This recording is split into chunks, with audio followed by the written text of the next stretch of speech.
We'll get there. We'll get there. We'll get there. We'll get there. All right. Good evening, Pirate Nation. This is Hall Hoops and Happenings, Halloween edition. We're coming to you live from all over the area. I'm in New York.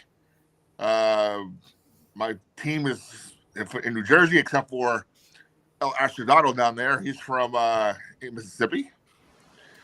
Before we start, our thoughts and prayers are with the country of Jamaica right now as we're getting pounded by an unprecedented Category 5 hurricane. I've been to Jamaica once, I think. Ocho Rios. I was on a cruise when I was little. But I'm sure we have fans that have relatives there in Jamaica, and again, our thoughts and prayers are with you. And we can begin our episode, a great episode. A lot starting to happen now. Our first games are next week. So we have what? The men's on Monday, women's on Tuesday. Yep. Mm-hmm. There's a women's scrimmage at Walsh against Philadelphia on Thursday. Yep. The men are at the Rock on Monday, and the women are at Walsh on Tuesday. Yep. And then the following Tuesday, I already got my ticket. Go see my Brooklyn Nets take on Mamu. Get my hat. I'm for the hat. I'm all for the hat. I want the hat. That's all that matters. Right. I spent $42 for a ticket up in the corner somewhere. Oh, yeah. I haven't been to a Nets game since the opening game. I was there for their very first game ever way back when. So it was my second Nets game. But, hey, we don't look forward to except draft picks next year. So, anyway, let's get started. Well, William says hello and checks in. Bill, you're part of the show. Where are you, Bill? Thanks, Bill, for joining us. So, to my right, Paul Justafan. What's going on, Paul? Hey, Bobby. Paul with the pipe tonight. That's it. Is that cherry flavored? A little cherry? Yeah, I've got a chocolate flavor in here. I just haven't lit it up yet. Yeah, I've always wanted to try it. I'm not a smoker. I never tried a cigarette, never will. I'll have an occasional cigar.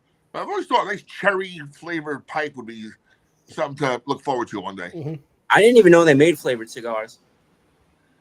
Pipes. Flavored pipes. Oh, flavored pipes. I'm sorry. That's okay.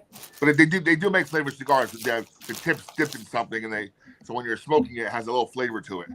Yeah, so this is my Blue Moon Red chocolate flavored tobacco that I've got that I'll be smoking a little bit later. Nice. I don't smoke in the house, so after the show, I'll probably go out and hit a little pipe. There we go. Nice. In the upper right corner, Nick from Milburn. Thanks again for the invite to the beefsteak, which we'll discuss in a few moments. Below me, the student extraordinaire, Eli. How we doing, everyone? In the middle, we have a girl who's rushing winter too soon. In the kids. Not that cold yet.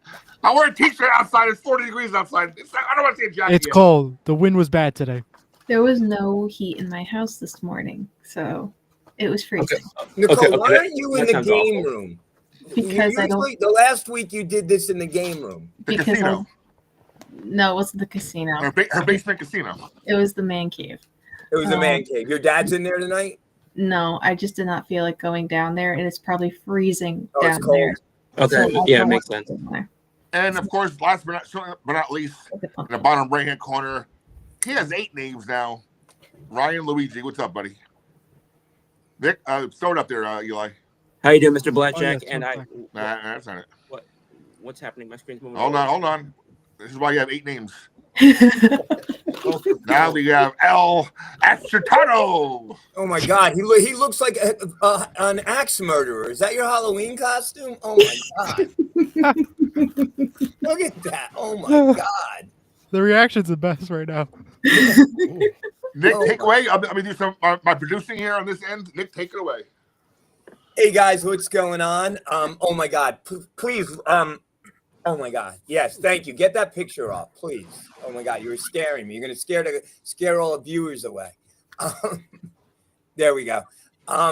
So the men's basketball team, it tips off in 6 days, and the women's teams tips off in 7 days. So I don't know. Let's go around and just some thoughts and, how you think the team's going to do this year.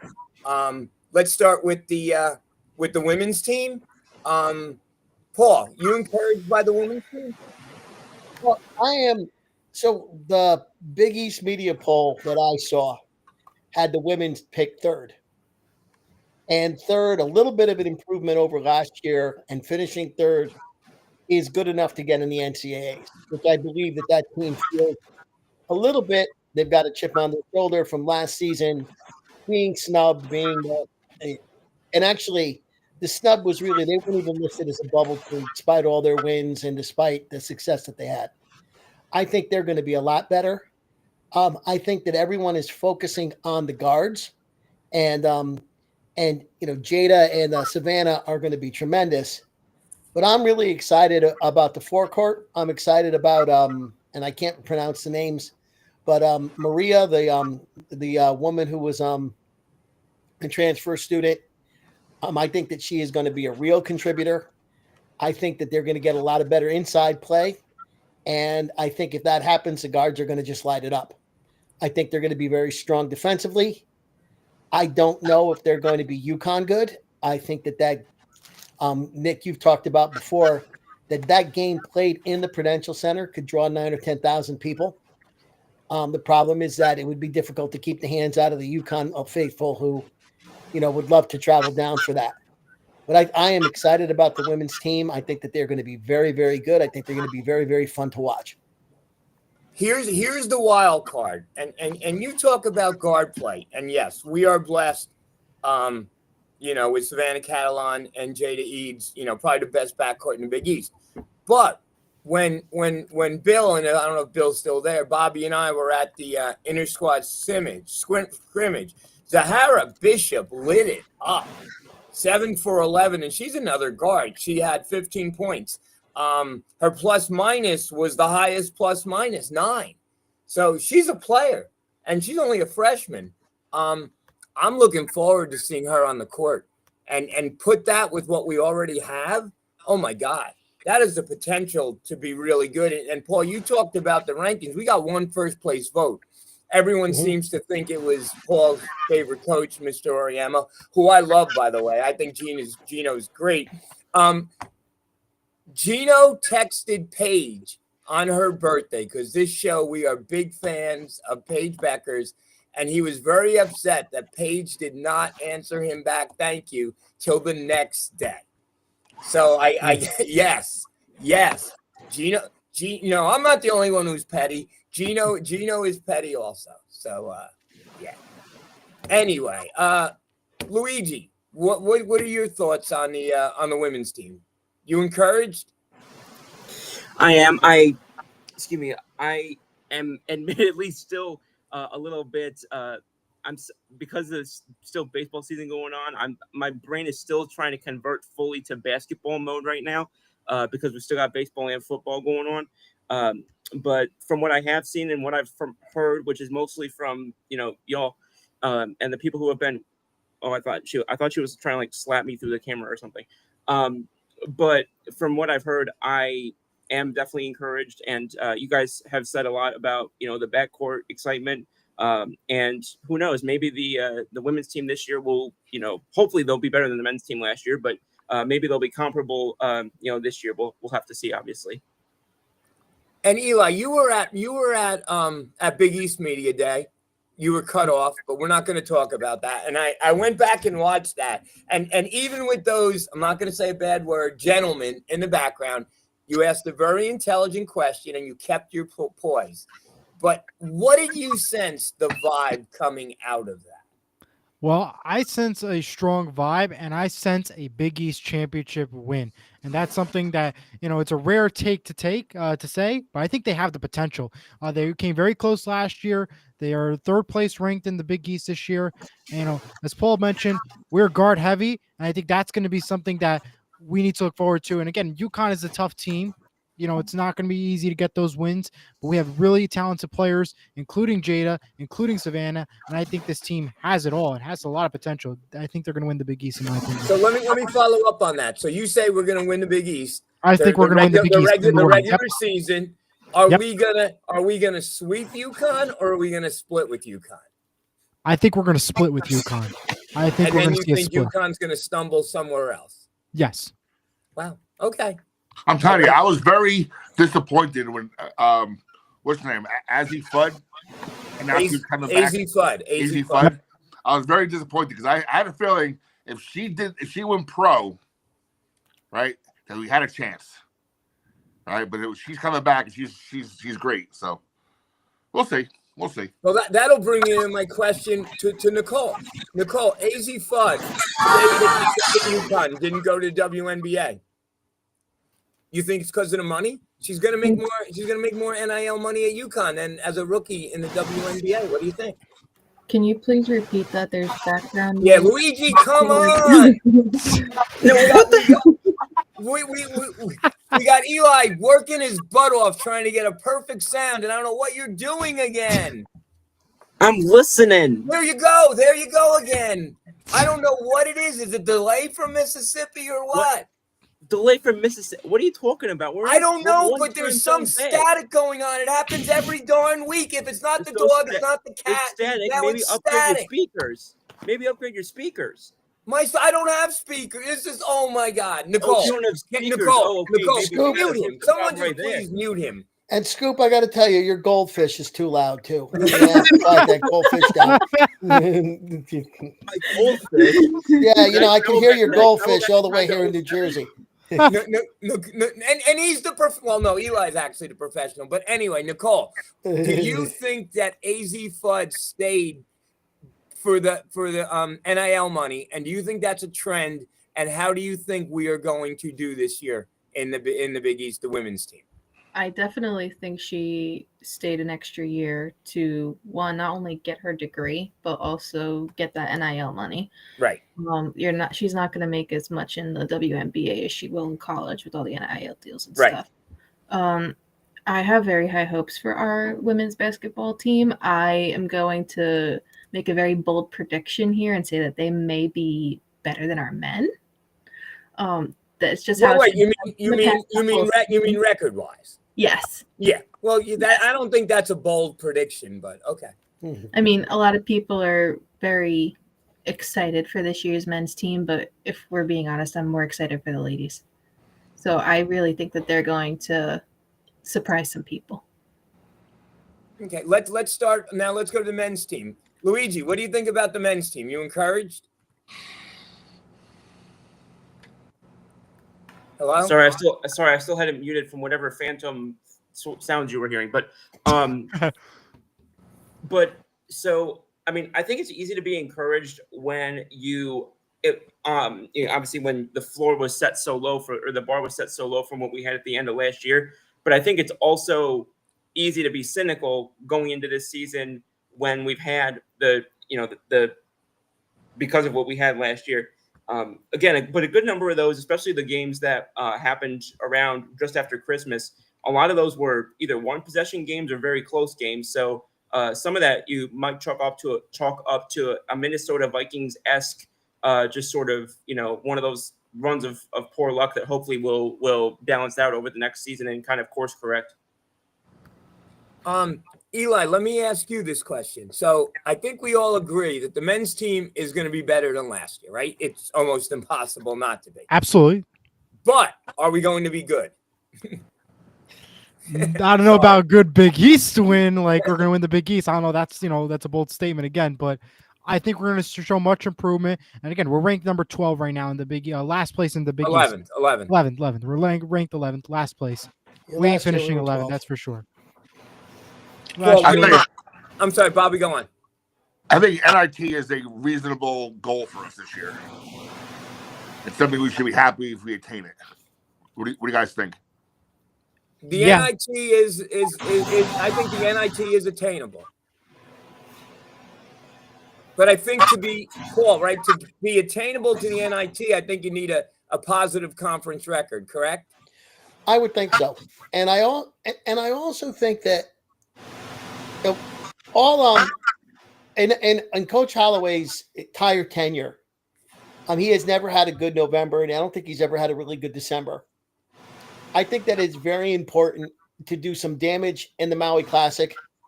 I think that it's going to be very important to win the mid-major games that we're supposed to win. And I think that if we come into the Big East season, regular season, with one or two losses, we might be able to put together enough wins to finish with a positive record. And even if we have a losing conference record, the NIT is still a lot about TV and money and getting teams with followings. And I think that Seton Hall, they want to get Power Four conferences in that tournament. So I think that the NIT is definitely attainable, and I think that it's going to be important to win the games early that we're supposed to win. And that means we've got to go, in my mind, we've got to go 8-0, 9-0 against the mid-major teams on the schedule. The mayor of Orange, the unofficial mayor of Orange, Bill Hathaway, has joined us. Bill, my brother, how you doing? Welcome. I'm doing all right, man. Been busy with this election stuff. So no politics, no Hey, politics. you got his hair all combed. You got a haircut, Bill. Looking good, kid. Wait, without going politics, Bill, were you at the event in Bloomfield today at noon? I couldn't make it. No. Nope. Okay. Nicole, men's team. So you said the women's team was gonna be pretty good. What do you think about the men's team? I won't know until I see. So I'll be hopeful, but I'm not really expecting much. Really? Is there any players that you're looking forward to seeing? Maybe Bud Clark. But I honestly haven't looked into it too much. Eli, who do you think is going to be the breakout guy on this team that we're talking about? AJ, and I think that there is no question. I think AJ is definitely one of the players to watch out for. We had an opportunity at Big East Media Day to talk to him between me, Bobby, and Bill. And you guys both, Nick, you had the experience at the Beefsteak talking with AJ. And you could just tell that this is a player that is committed. He's ready to focus on this team, and he's ready to deliver wins, points, bring points to this to the score. I know he's ready to go. That's for sure. In AJ's career, and I met this young man and I loved him, totally loved him. I walked out of Beefsteak singing his praises. But he's been up and down, and Paul's a stat guy with his 3-point shooting. He has the potential to be really good, and this team needs that. Paul, what AJ are we going to get from the 3-point arc? I think that we're going to get the one that was that had the solid years at Sanford. I think that's the guy we're going to get. I don't think that we're going to get the guy at Miami. And the reason I think that is, we've talked about it before. Last year, Miami was a horror show. Right. I mean, you've got AJ Stanton McRae playing 4 years at a mid-major, having the extra COVID year, having an injury, so he got an extra year after that. Going back to Miami, he lives less than an hour away from the U. Thinking he's going to finally be like a Josh Rivera. I'm going to get to play in front of my family. I'm going to have a great year. And he runs into a situation where the coach quits in the middle of the year. And to me, if a coach quits in the middle of the year, he didn't decide that day to quit. He probably came into the entire season disgusted and frustrated. And I think that that's got to impact the whole team. Everyone has been talking. One of the consensus ideas have been that Coach Holloway seems to be in a better place emotionally and temperamentally than he was last year. And if he's coming with if it's that positive energy, I think that's going to rub off on somebody like AJ. And I think that that's going to improve his ability significantly. Now, this is all intangibles. You still got to put the ball in the hole from 20 foot away. I think that the other thing, and I keep going back to this, is I think that Bud Clark is going to be setting guys up. I think we're going to see AJ Stanton McRae standing in the place where he can hit his threes and getting a pass that he can step right into it, which would not have happened last year because of the difficulties that we had with our point guard play. So that's my take on him, and I think I do think, by the way, that we need him and Dar to be able to extend the defense.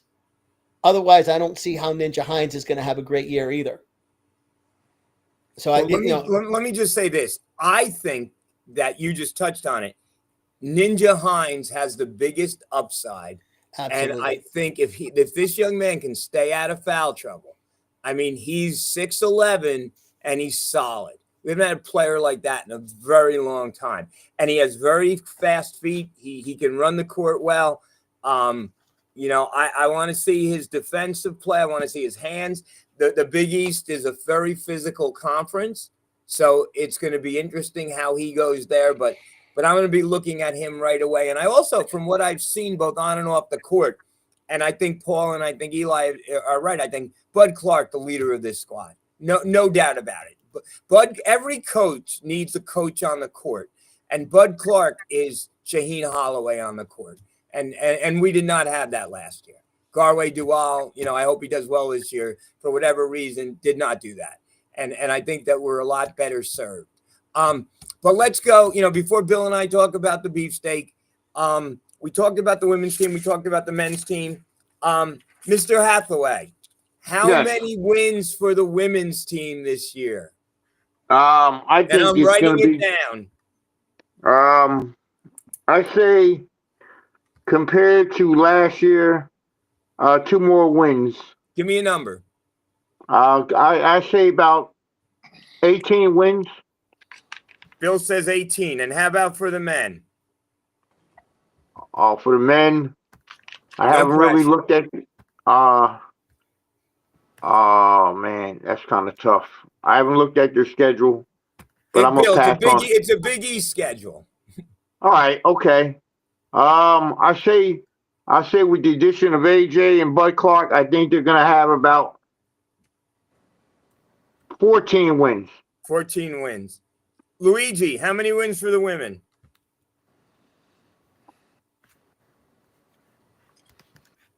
Oh my God. Luigi, Nicole, tell him. You're on mute, bud. I'll go 16. For the women? Oh, I'm sorry. I thought you said men.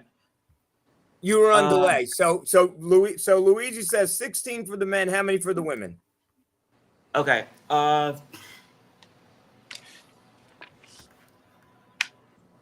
Oh boy, I wouldn't even know where to give you a number, but I'll say 25. 20. Wow, on the high side. Okay, Luigi says 25. Eli, wins for the women. How many? Wins for the women. I'm going to go with 20. Okay, that's fair. And the men. For the men, I'm going to go with 18. Okay. Good.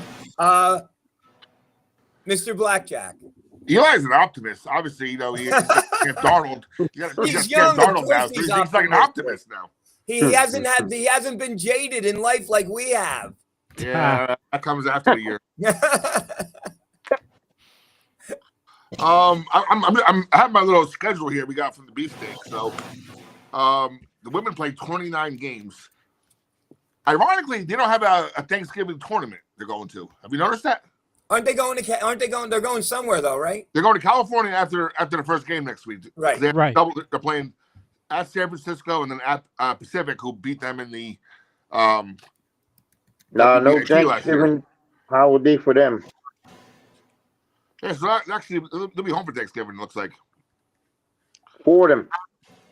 Yeah, they have a good 2 weeks off. They got Fordham on the 20th of November, and then Yep. home for Princeton, which is a big game. No, they're at Princeton, No, Bobby. Princeton's away. Princeton's away. Yep. So they got almost 2 weeks off there to rest. So I'm going to say out of 29 games I see here, I see the women going potentially, let's go 22-7. So 22, and how many wins for the men?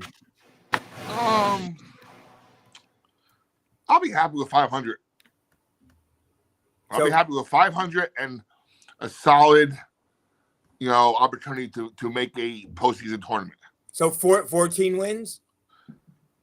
That sounds about right, yeah. 14. Paul, I know you got your got this all figured out. How many? So I for the got my women? numbers in front of me, Okay. and I'm gonna do it in what do you call it? Mike and Chris style. Okay, St. Peter's, a win. That's 1. Wagner a win. That's 2. Fairfield a win. That's 3. Monmouth a win. That's 4. New Haven a win. That's 5. Now you go to the Maui. You got to get out with 1. That's 6. Central is 7. At Kansas State, no. I'm going to give them a win at Rutgers. That's 8. At Providence, no. Versus Villanova at home, I'm going to give them a win. That's 9. At Creighton, no. At Georgetown, no. At UConn, no. Butler at home, 10. St. John's away, no. DePaul, 11. Xavier, 12. Marquette, no. Villanova, no. Providence at home is 13. At Butler is 14. DePaul and Georgetown are 15 and 16. I'm gonna go 17 wins. And what about the women? The women, I don't know what to do. When you look at their schedule, they potentially can win 25 games, maybe more than that. They've got St. Peter, San Francisco, Pacific, Fordham. There's 4 wins right there. Princeton on the road's a tough game. NC State is a tough game. The 2 against UConn are tough. But, I'm counting maybe 4 or 5 games that are going to be really tough. And then the rest of the schedule, they will be favored in most of their games. So let's say 23 and 5, 23 and 6. So I think I'm very encouraged by the women's team. I think the women are going to get minimum 24 wins. And I like your math, Paul, and I'm going to do that again for the men, 17. So recapping, for the women, anywhere from 18 to 25, and for the men, anywhere from 14 to 18. So, the men, we all think that the men are going to be better this year, and the women are going to be better this year. So, can't wait for it to start. So, the other night, I'm losing track of days. Bobby, last Thursday.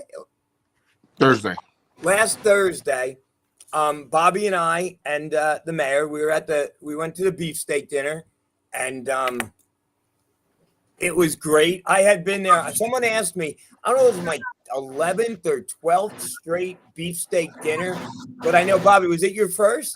First one. Bobby, your thoughts? Oh, I thought it was fantastic. What a opportunity to meet fellow Pirate fans, alum, some current students, and seeing some people you see throughout the year and whatnot. So I thought it was a fantastic night. By the way, Eli, go back to that beefsteak announcement, the first one. That's my freshman year, kid, right above you. So we got you got to come close to that sometime. 31 and 7. So if anybody out there hasn't been to the beefsteak ever, I encourage you. Open bar, all you can eat. The steak was delicious. The mac and cheese, the everything, all the food was top notch. It was, oh no, please. Nicole, take that off. We're not talking about Cheap Trick. We're talking about put that up there. There we go. And it was amazing the number of people. And Bobby, I'm standing there with Bobby, and some person, very nice guy, comes up, Hall Hoops and Happenings. I love your show. I'm like, oh my God. Wow.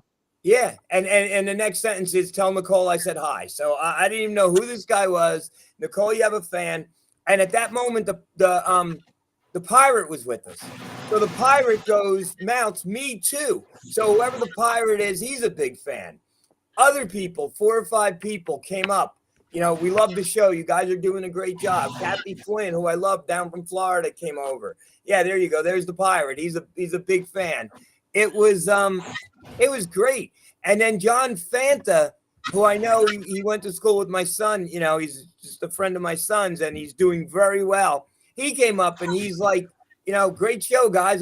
Bobby's like, you want to come on? And he's like, of course. And he watches every week. And he watches it. So, John, we love you, John. And John has a beautiful child, and he was proud showing pictures. And it was just, and also, and I've said this about John for years. I think John, does play-by-play, and he's good. But John's strength is he's a personality. when he was in Seton Hall, they did a thing Fridays with Fanta, and he would drive around in a golf cart, and he would pick people up, and he was just, you could tell. And they did a Family Feud show, and he was the host.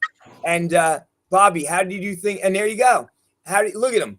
How did you think that went, Bobby? I thought it was amazing. No, I mean, now again, not nearly as big as a scale as John Fanta. Like I've hosted bar trivia and stuff throughout my years. I've hosted, I've done karaoke and everything. You have to have a certain amount of wit, right? And he definitely has that. If something happens on the stage there, he's quick to have a quick response and funny response to what's going on. That's what you need to be a great host.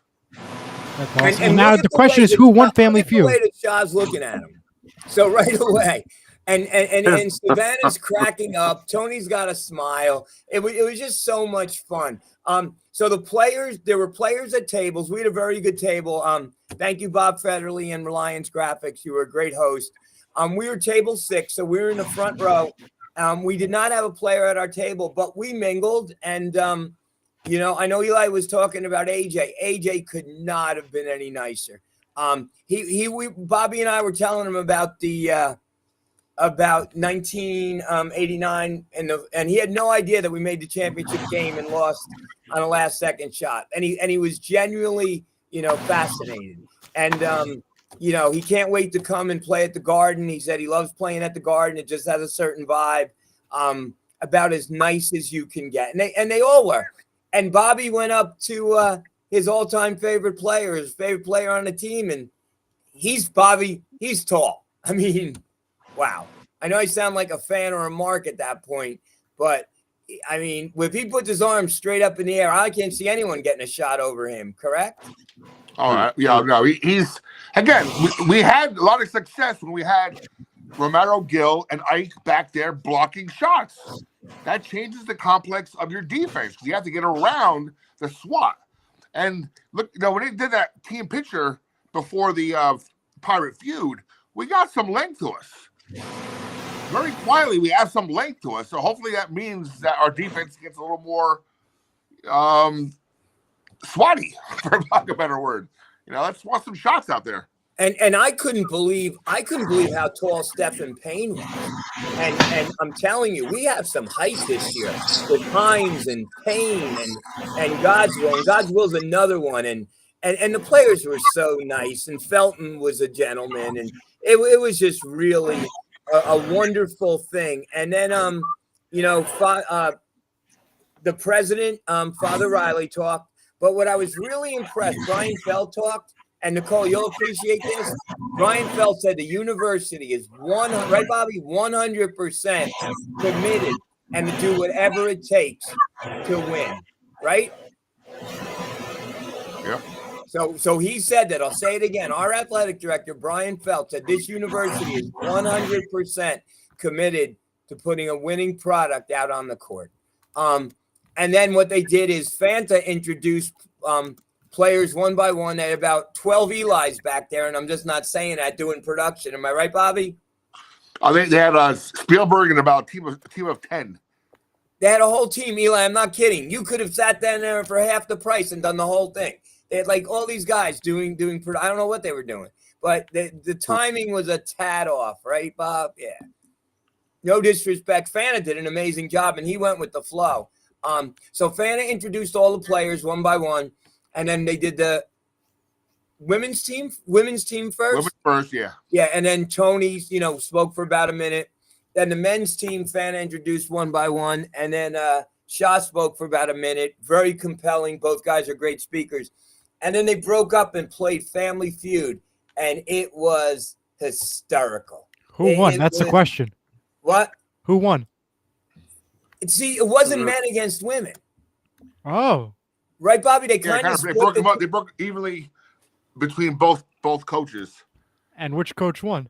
Well, Coach Shaw got to a big lead, and then Coach Boz came back, and I think Coach Shaw won at the end. The last question, but there were some answers that were just out there that it makes it funny because that's Family Feud though. They're known for those crazy, horrible. Why is that even an answer?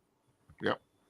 Yeah, and that's how exactly. And then they had all the same graphics, and then the audience had to say when they put the answers up. And they Yeah. had one question like, "Who are the top 6 current leading scorers?"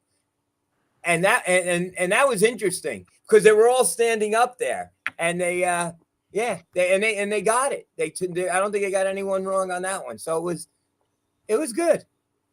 That was awesome. And Yeah. dessert was good. I had a cannoli. Man. And so I thought it was Bob, you thought it was a good crowd, right? Nice crowd. Yeah. Look sold out, right? They couldn't really put anybody else anywhere else. Yeah, because somebody said something about the crowd. I'm like, the crowd was great. And everybody was, Shaw went around to the tables, Tony went around to the tables, all the coaches. It was just a really nice night. It started at 6 and it, ran to 9. And I invited Nicole, but she was busy. She couldn't come. Her calendar just gets booked up really quick. So, and I know Bill was at an event the night before. We won't get into that, but at that event, the food's pretty good too, Bill. Yep. At the event you were in on Wednesday night, right? Yep. Nanina's does a great job. I'll tell you awesome job. Nick, I tell you who was not there. The loudmouth. Oh yeah, because it's $275. They weren't. You think they were going to pay $275? I don't know what the budget is on their show, but By the way, real quick. I know you mentioned that Eli that I showed you guys the one video. I think the one before that's actually worse. I haven't sent it over yet because I'm working on the men's video tonight and tomorrow. Yeah, I haven't seen nothing yet, so you guys are gonna tell me. The one I think the one we sent is the last one. I think the one before that it's even more like what the. I haven't heard nothing, so I'm curious to see. Anyway, Bobby, have you heard anything from anybody on that? Any pushback and anything at all? No. Like you said, again, I don't mean this in a demeaning way. They don't know any better. Right? There's certain decorum you learn in media. Like for example, I'm 1,000% confident if Paul Justafan covers a women's game for us this year, right? I can't make it. We tell Matt Sweeney that Paul's going to be in our place. I'm pretty sure Paul's going to know how to handle himself in front of a media crowd. And no, you're not going to ask about what's your favorite Lumalon color yoga pants or something, He's not gonna cut Jerry Carino or William Hathaway off, right? He's gonna be respectful. I had never done it before, and I'm sitting in this room, and I'm like, I had a question, and I didn't know how it was appropriate to ask. So I just look at Sweeney, and Sweeney points like I don't know. There's just a respect thing in the way you do things, and like I mentioned in our group chat as well, and Bill can attest to this. Bill, there are times that Bill and I cannot ask again. It could be different this year with a different person running the post-game pressers for the men's games, right? But as Bill can attest to, Bobby, I'm sorry. Did you guys get your the email from Matt Ambrose, the apply for credentials?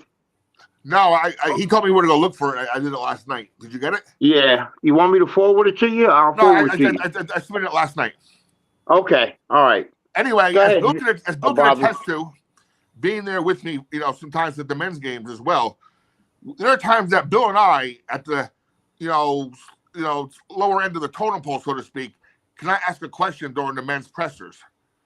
So I can almost see one of these two guys asking questions above everybody else and cutting off Carino and Zagoria, which is not gonna go over well. No, and I have to say, and I said it before, Eli, I was impressed how you kept your poise because it was obvious you were in the middle of a question. And if I heard him loud and clear, I'm sure you heard him loud and clear. They were shouting over you, and that's just. But yet you stayed professional. You didn't get rattled, and you just asked the question. And I was thinking about it. It's not only disrespectful to Eli, it's disrespectful to the player Eli was asking the question to, right, Bob? Yeah, you don't talk over someone else's, recorded interview like that. Now, Jack would have said something. Oh, yeah, he would have. He would have said something. Even if you watch a scrum, right? like for whatever, like white any scrum. Someone once a person asks a question, everyone else is quiet until the person answers the question and the next person goes. I don't know. Yep. That was just unfortunate. Anybody have any questions on the beefsteak? Nope. No. What's up next, Eli? We have the Bobby's reads and reflections. I know you had some stories you said you wanted to bring up, Bobby. Oh yeah, Yeah. just real quick. So I'm a big. I get up in the morning. I eat breakfast. I eat lunch. I eat dinner, and I'm always reading sports. Whether it be CBS Sports Network, Fox, ESPN, some other stuff. I'm always reading sports. This time of year, I'm intently researching fantasy football for my leagues and whatnot. So going through CBS Sports over the weekend, past couple days, they started putting out each day is a new conference. And CBS first one I read was CBS Sports review of the Big East. Of course, they had like a panel, six, seven people or whatnot. Every one of them picked Seton Hall to be last. Not even one person had a 10th. Right? It was always the, we're the bottom, we're no good. So we kind of figured that right after the year we've had. Then I moved on to top CBS Sports top 100 plus one teams in college basketball, where we weren't even in the top 100, and like DePaul was, and Rutgers was. Which how are you putting Rutgers ahead of us right now when they lost everybody? I have no idea. And then the general. I don't want to say disrespect, but just the general malaise that people have over our program right now. And then just today, I was reading CBS Sports had an article about the top 101 college men's basketball players. UConn had 4 players in the top 100. St. John's had about 3. Creighton had about 2.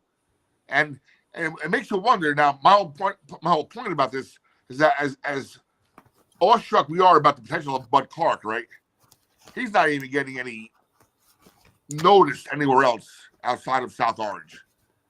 Again, and I hope that's just a way that this happens. That's come from Jersey Exotics. Hall Hoops and Happenings is the #1 Seton Hall basketball show and the only one I watch. Anyone who doesn't needs to get with the program. Gotta love it. I love that guy. So, Bobby, if I can respond. Sure. To me, the media, whether it's the media that discusses politics or the media that discusses sports, is an enormous echo chamber. And things are decided ahead of time, and people come to a consensus, and then they simply reinforce their own opinions. We saw this 2 years ago when we won the NIT, and the whole college basketball world went nuts over the Mountain West Conference. Colorado State, Air Force, all those teams that got bids. And I remember watching those teams, thinking to myself, what do people see? Because I don't see quickness, I don't see athleticism, I don't see great shooters. All of a sudden, why is everybody high on Colorado State? It seemed like that became the trend, and once it was the trend, it simply reinforced itself. And I think that can be negative. We're no good because we're no good. And until we get consistently good, and consistently, I mean, Sweet 16 consistent, for some number of years, the consensus will be when we have a good season, oh, that was a fluke. And when we have a poor season, oh, that's what Seton Hall is. It's unfair, but I think it's life. If we go into UConn, we've got the women are going up to stores on, I think, January 3rd. Okay. And I will be shocked if they are favored in that game, or even more than a 15 or 20. If they're not a 20-point underdog, I'll be shocked in that game. This is January 3rd at UConn. If they win, okay, the story will be that UConn played poorly and it was a huge fluke because the general consensus is UConn's the best team, and we're okay. No one will look, and it won't matter how good Jada plays if she outplays UConn's players. It isn't going to make a difference, and it will take years before the sports world turns that opinion around, and that's been true forever. So, I mean, I think the best thing that a program like ours could do is keep winning, keep recruiting kids, and not worry about why why we're picked 11th every year or 8th, or why we're always given no respect. The only time that it matters is on Selection Sunday, and then you do have a point. And to add to your point there, Paul, you would think I read these things all the time, especially every Saturday morning they make their college football picks and whatnot, and it could be an obvious blowout. But there's always that one writer who wants to stick out, right, and go the other way. But no, not with us. They're straight across the board. Last Seton Hall last. Well, let me a couple things. A lot of members of the media are lazy. Okay, so I'm sure Bubba Johnson down in Mississippi with Luigi knows nothing about Seton Hall whatsoever, except we had, X wins last year. And he's not, some Jersey school. He's not going to give us a great mark. My friend was an athletic director for a school in Essex County. And when someone from the Star Ledger was picking an all county team, do you think they watched every single player in basketball in Essex? Of course not. He picked up the phone, he called the guy, and he said, I need a backup third baseman. I need a third-team third baseman. Do you have anyone? And that's how it works. I mean, come on. A lot of times the media wants you to write the story for them. Bill knows that in politics. You send me the story, I'll go over it. And they basically rewrite the story that you wrote. So, yeah. So they sure do. Right? Am I right, Bill? Yes, sir. Yeah. I mean, that's just the way it is nowadays. I mean, and also anybody can be media, really, right? Just any guy with a website or any, we're not going to talk about vibes because we mentioned the word vibe here once. I mean, I guess they think they're the media. But I wouldn't just win, right? Just win. We're ranked 11th. Who cares? We're Seton Hall. We got a chip on our shoulder, and that was the consensus coming out with the players. Nicole, do you think that 11th place ranking was fair, justified? I mean, we don't really know too much about what this team is going to look like, so I don't know if it's justified, given that Seton Hall doesn't always get the credit it deserves, but going off of what we saw last year, I'm not surprised. So you think it was based on last year? Yeah. Luigi, do you think so? Based purely on last year? You're on mute. You're still on mute. He's not on mute. I don't know what. He's not on mute. I just don't know what happened to his audio. Uh-oh. You're not audible. We'll get back to him. And then he wants to know why I get mad.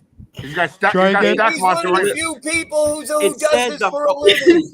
It said the host muted your mic. So if the host is screwing with my mic, that's not my fault. It was on mute the entire time. Eli is not. Again. Stop blaming Eli. Stop blaming Eli. You blame everybody else. Now you're blaming Eli. I didn't tell Restream to say the host muted your mic. Oh I don't even remember what the question was. The question is the number 11th ranking justified for men's basketball? I absolutely think so, because the question also would pertain to whether or not it's largely based off last year. Right.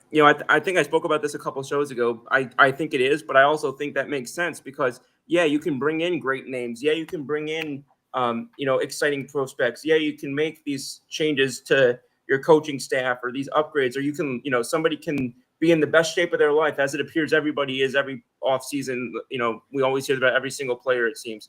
But until you actually get on the court, until you actually get into regulation games, until you actually are going 5-against-5, and until you're actually, because I mean, even in preseason and in training, people are working on different things. So maybe they're focusing more on one element of their game than another. People are in large cases trying not to get hurt before the games that actually matter. So, I always take preseason or training camp or whatever with a grain of salt. So yeah, I think largely you have to, I would say at least a heavily majority go off of what was last year. So I think 11th is entirely fair. And there's one other thing, and I don't want to knock us because I love us, but we're talking about Seton Hall. Okay, can somebody in this group name for me one player on Providence? No. So we don't really, so we don't really know how good the rest of the league is, right? I mean, we haven't looked at all those teams yet. We haven't gone in and seen how they played or who they played. We know how good we think we could be, and we know our upside, and we've gotten excited about our players. But I have no idea what Providence or Xavier or Butler or DePaul or the teams ahead of us even look like. The only guy I know from Providence plays for St. John's. He plays for St. John's. That's right. And Bryce Hopkins. To add to Paul's point he's making, the only teams we know other players for are the big two, UConn and St. John's. Which, by the way, is another reason that we can win a lot more games this year. The league is very top-heavy. UConn and St. John's right now are considered the two best. Creighton's in the top 25. And the rest of the league is sort of in a big soup. We don't know who's going to emerge from that soup. Paul, I saw your other favorite. Paul likes these Italian coaches. I'm being facetious. Patino was with Andrew Cuomo. I don't know if that was an endorsement or not, but he was doing photo ops with Andrew Cuomo. Well, we can't get into politics. So the obscenity-laced tirade that I think you guys would find amusing, if I was allowed to go into it, I'll simply have to wait for another day. And I just wanted to get a laugh out of you because I knew, yeah. I'm not, I love Italian politicians too. But you make a great point earlier, Paul, about nobody's seen us play, and you're absolutely right. And Coach Shaw mentioned that in one of the interviews I saw online, and you're absolutely right about that. Nobody knows how Seton Hall will be. We know how we think they're going to be. Nobody's seen them actually play yet. Nobody's seen them in the regular season. We don't know how they will be. We just see them from last year and what we think. And that's the same that goes for other teams. We don't know. These are just predictions. And so it really all comes down to that first couple of games. And that's why I'm so excited about Monday. I can't wait for the ball to get thrown up and us actually see what Bud Clark and Elijah Fisher and Ninja Hines actually all these guys can do. Yeah, that's right. You just have to remember, though, last season, Brian Felt said the same thing that he did this season. Like, oh, we're going to be great. We're going to be great. And then last year, we barely beat St. Peter's, and then it just went downhill from there. Like, we got to go 0-5. I'm sorry. We got to go 5-0 in these first 5 games for NC State, including the 3 games at Walsh. We got to dominate those games. I don't want a close game. I want a double-digit lead, double-digit win. These games are going to pretty much show you what this team is going to look like this season, and that's why I'm not too optimistic. Because one, we don't know these teams. We don't know how these guys are going to play with each other. We were very optimistic last season, and it was a train wreck. And we will know again for St. Peter's. And I'm going to kind of go into the scouting report now, if that's okay, fellas. Yeah, right ahead. And the thing about St. Peter's, about those teams is I want Power 4 wins against mid majors. The mid major hangs in for to the second, third TV timeout. They're down by 12 or 14 at the half. You go on a 12-0 run to start the second half, and then you win by 28. That's what I want to see when we play St. Peter's or Wagner or Central or University of New Haven. If we're up 5 with the ball and with 3 minutes left, it's going to be a long year. So I'm going to talk a little bit about St. Peter's. First of all, what I wanted to say, and let me see if I can find it, is most of the information that I'm going to give you, I pulled out of the MAC preview that was posted on the blog Mid Major Madness. And so I'm basically stealing Sam Fetterman's research. This guy, by the way, did a 75-page guide on the Metro Atlantic Athletic Conference. Okay, so thank you, Sam Talk about Fetterman. time on your hands. Yeah, that's the other thing I was going to say. Maybe 75 pages on the Mac. Yeah, on the Mac. Maybe you should get a hobby. Or there's Tinders out there. But so let's talk about St. Peter's. Okay. So first of all, St. Peter's is coming off a 12-16 season in the Metro Atlantic Conference, 7-13 in conference. We remember last year we beat them by 4, 57-53 in a game where Seton Hall, we shot poorly, we turned the ball over 14 times, and we got out rebounded. So as Nicole pointed out, that was unfortunately a harbinger of things to come. St. Peter's starting point guard is a guy by the name Bryce Eaton. He's the only starter that is returning from last year's team. He's actually the only starter from either team who started last year who will be in the game on Monday. He's considered the Peacock's best player. Last year, he was the starting point guard. He averaged 11 points a game. He's a pretty good three-point shooter, shoots 37%. He's a great foul shooter, 88% from the free throw line. But last year, he also averaged more turnovers than assists and only 2.4 assists per game. Now, I think we all know the best thing about freshmen is that they become sophomores. And if he improves, he can actually be a big difference. Be interesting to see him go against, Bud Clark, who's coming from Merrimack, and going to be in that game. Brett Brand is their starting shooting guard. It's the only other returner with any significant experience.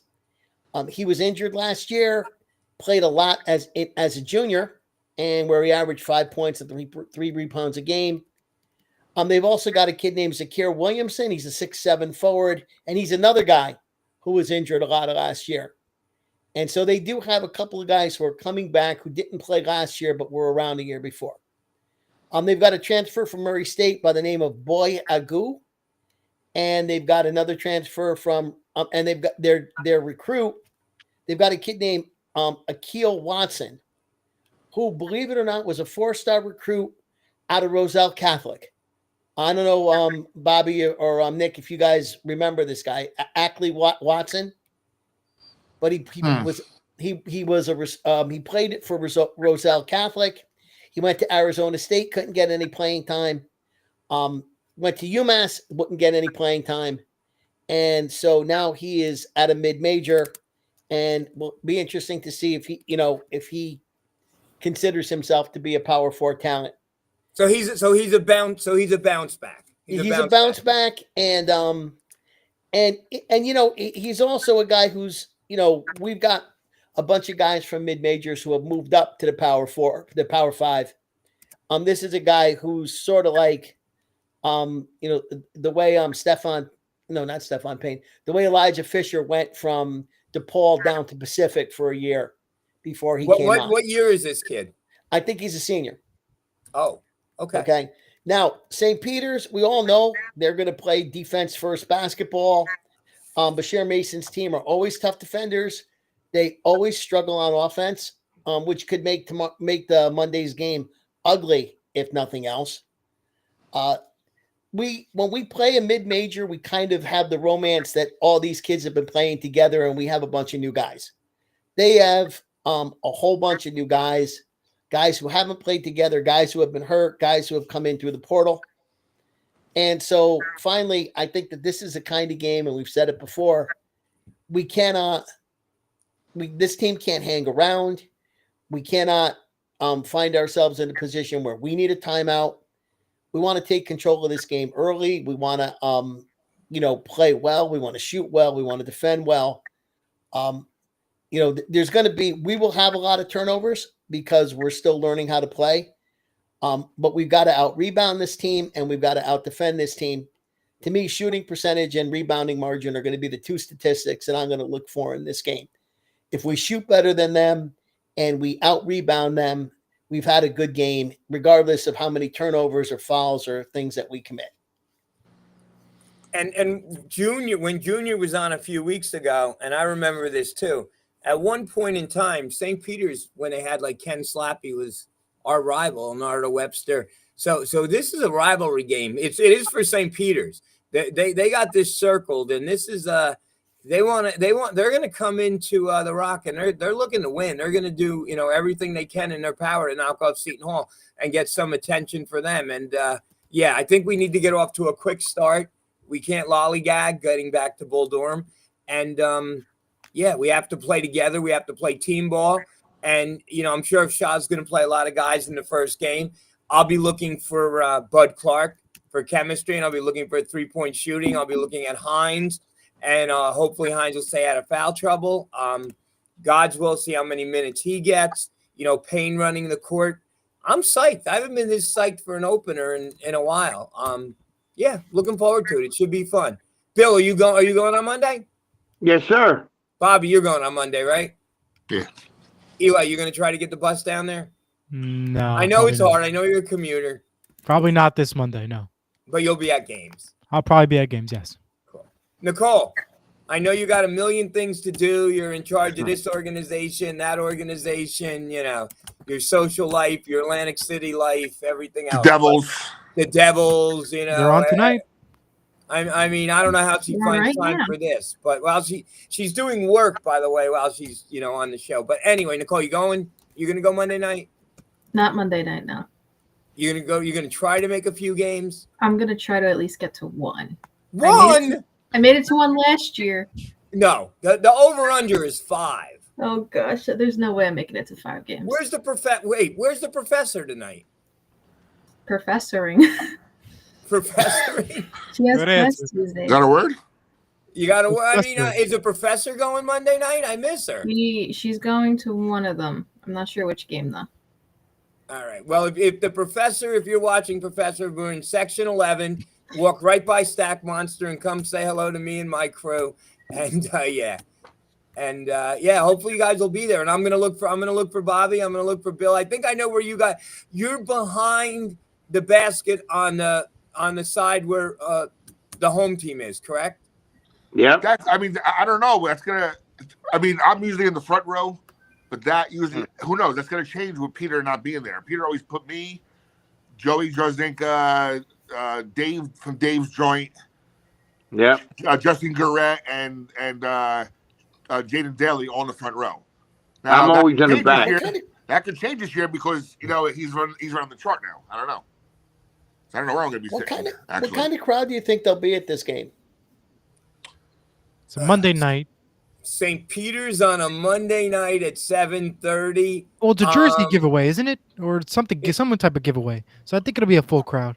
Well, no. Eli, the giveaways are only to the students. Oh, to students. Oh, okay. Yeah. So the giveaways are trying to entice the student section. Ah, I see there. And the other question is, I mean, St. Peter's is actually closer to the Prudential Center than Seton Hall is. Do you think they'll bring a couple of thousand people? A couple hundred, maybe. I mean, yeah, there's a PATH train away, so yeah. Yeah, they're not going to bring. I don't know what our season ticket number is. So if what do we hold like now? 9 something maybe? I don't know. Maybe we'll get 6. 6 won't be bad for a Monday night against St. Peter's. 6 would be good. I'd take 5 or 6. Yeah. Still football season. Well, the World Series would be over, so you might get a more better crowd than that, I think. You get the Halloween hangover will be over by then. Halloween's over, World Series over. And what's the Monday night game this week? I was trying to check that myself. Hold on. I think that's Dallas. They have Monday night, right? It's Dallas, Arizona. I think. Oh, that's why Dallas, Nicole's not. That's why Nicole's That's why Gid's not going here. Our team's playing. Okay, so it's not like the best game. So I think you might actually get a better crowd than you think for this game. Yeah, I hope you're right, Eli. I'm optimistic. I hope we have a good student section because the student section has not been great the last few years. Right. I don't know about that one, but you'll keep your eye out for sure. We'll keep your eye on the student section. And speaking of Halloween, if you go to the Hathaway house, what are you getting, Bill? What are you getting for Halloween? I don't. You get nothing. No, the Holloway, the Hathaway family doesn't. The Gizzy household. What is the Gizzy? Did the Gizzies give anything out on Halloween? Yeah, we just do like the snack size candies. You get a lot of kids. Bars. Historically, we get more when we're down the shore than we do when we're up here. Are you going to be here or down the shore? Don't know yet. And Eli, you don't know. Eli, what about you? You're going to be on campus though. I'm working on the Halloween, but if someone's home, usually we give like whatever candy we have in the bucket. So it's usually like M&Ms, probably. Paul, do you get a lot of kids? Well, I'll be up at my girlfriend's place, and Okay. she has a absolute perfect trick-or-treating setup. It's a little development with maybe 75 houses, but there's only one way in and one way out.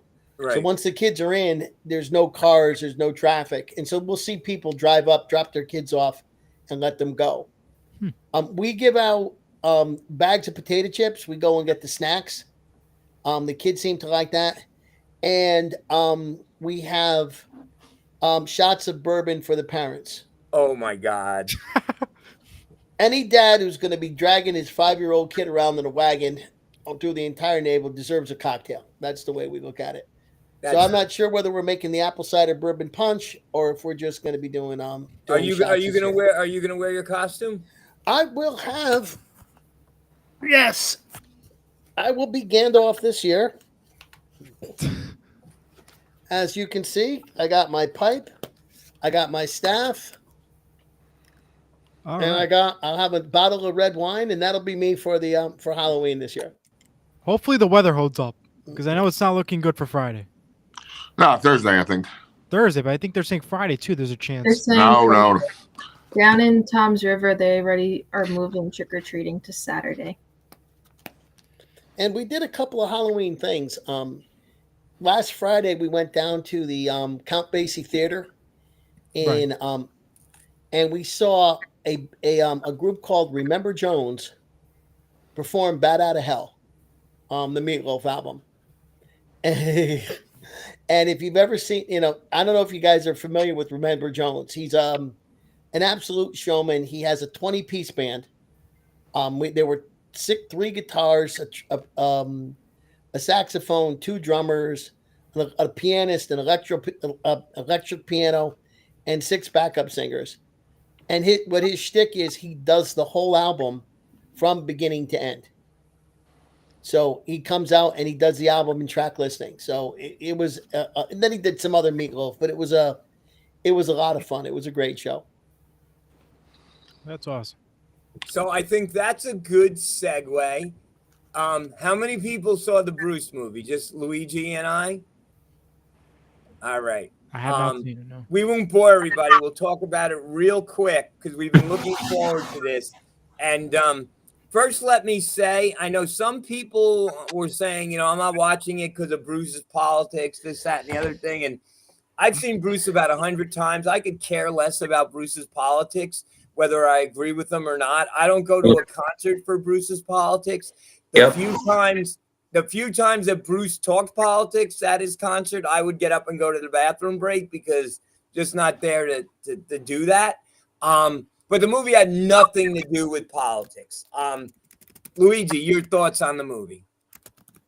Man, it was definitely, I would say impactful would be probably the best word that I could use, because it covers a lot of things in a short period of time. I think it was like 2 hours long but it covered from his young life to things he dealt with in his childhood, difficult relationship with his, between his parents, between him and his father, and then kind of his struggles with not only struggles with developing as an artist, but with the sort of battle that he was facing against himself in a lot of ways.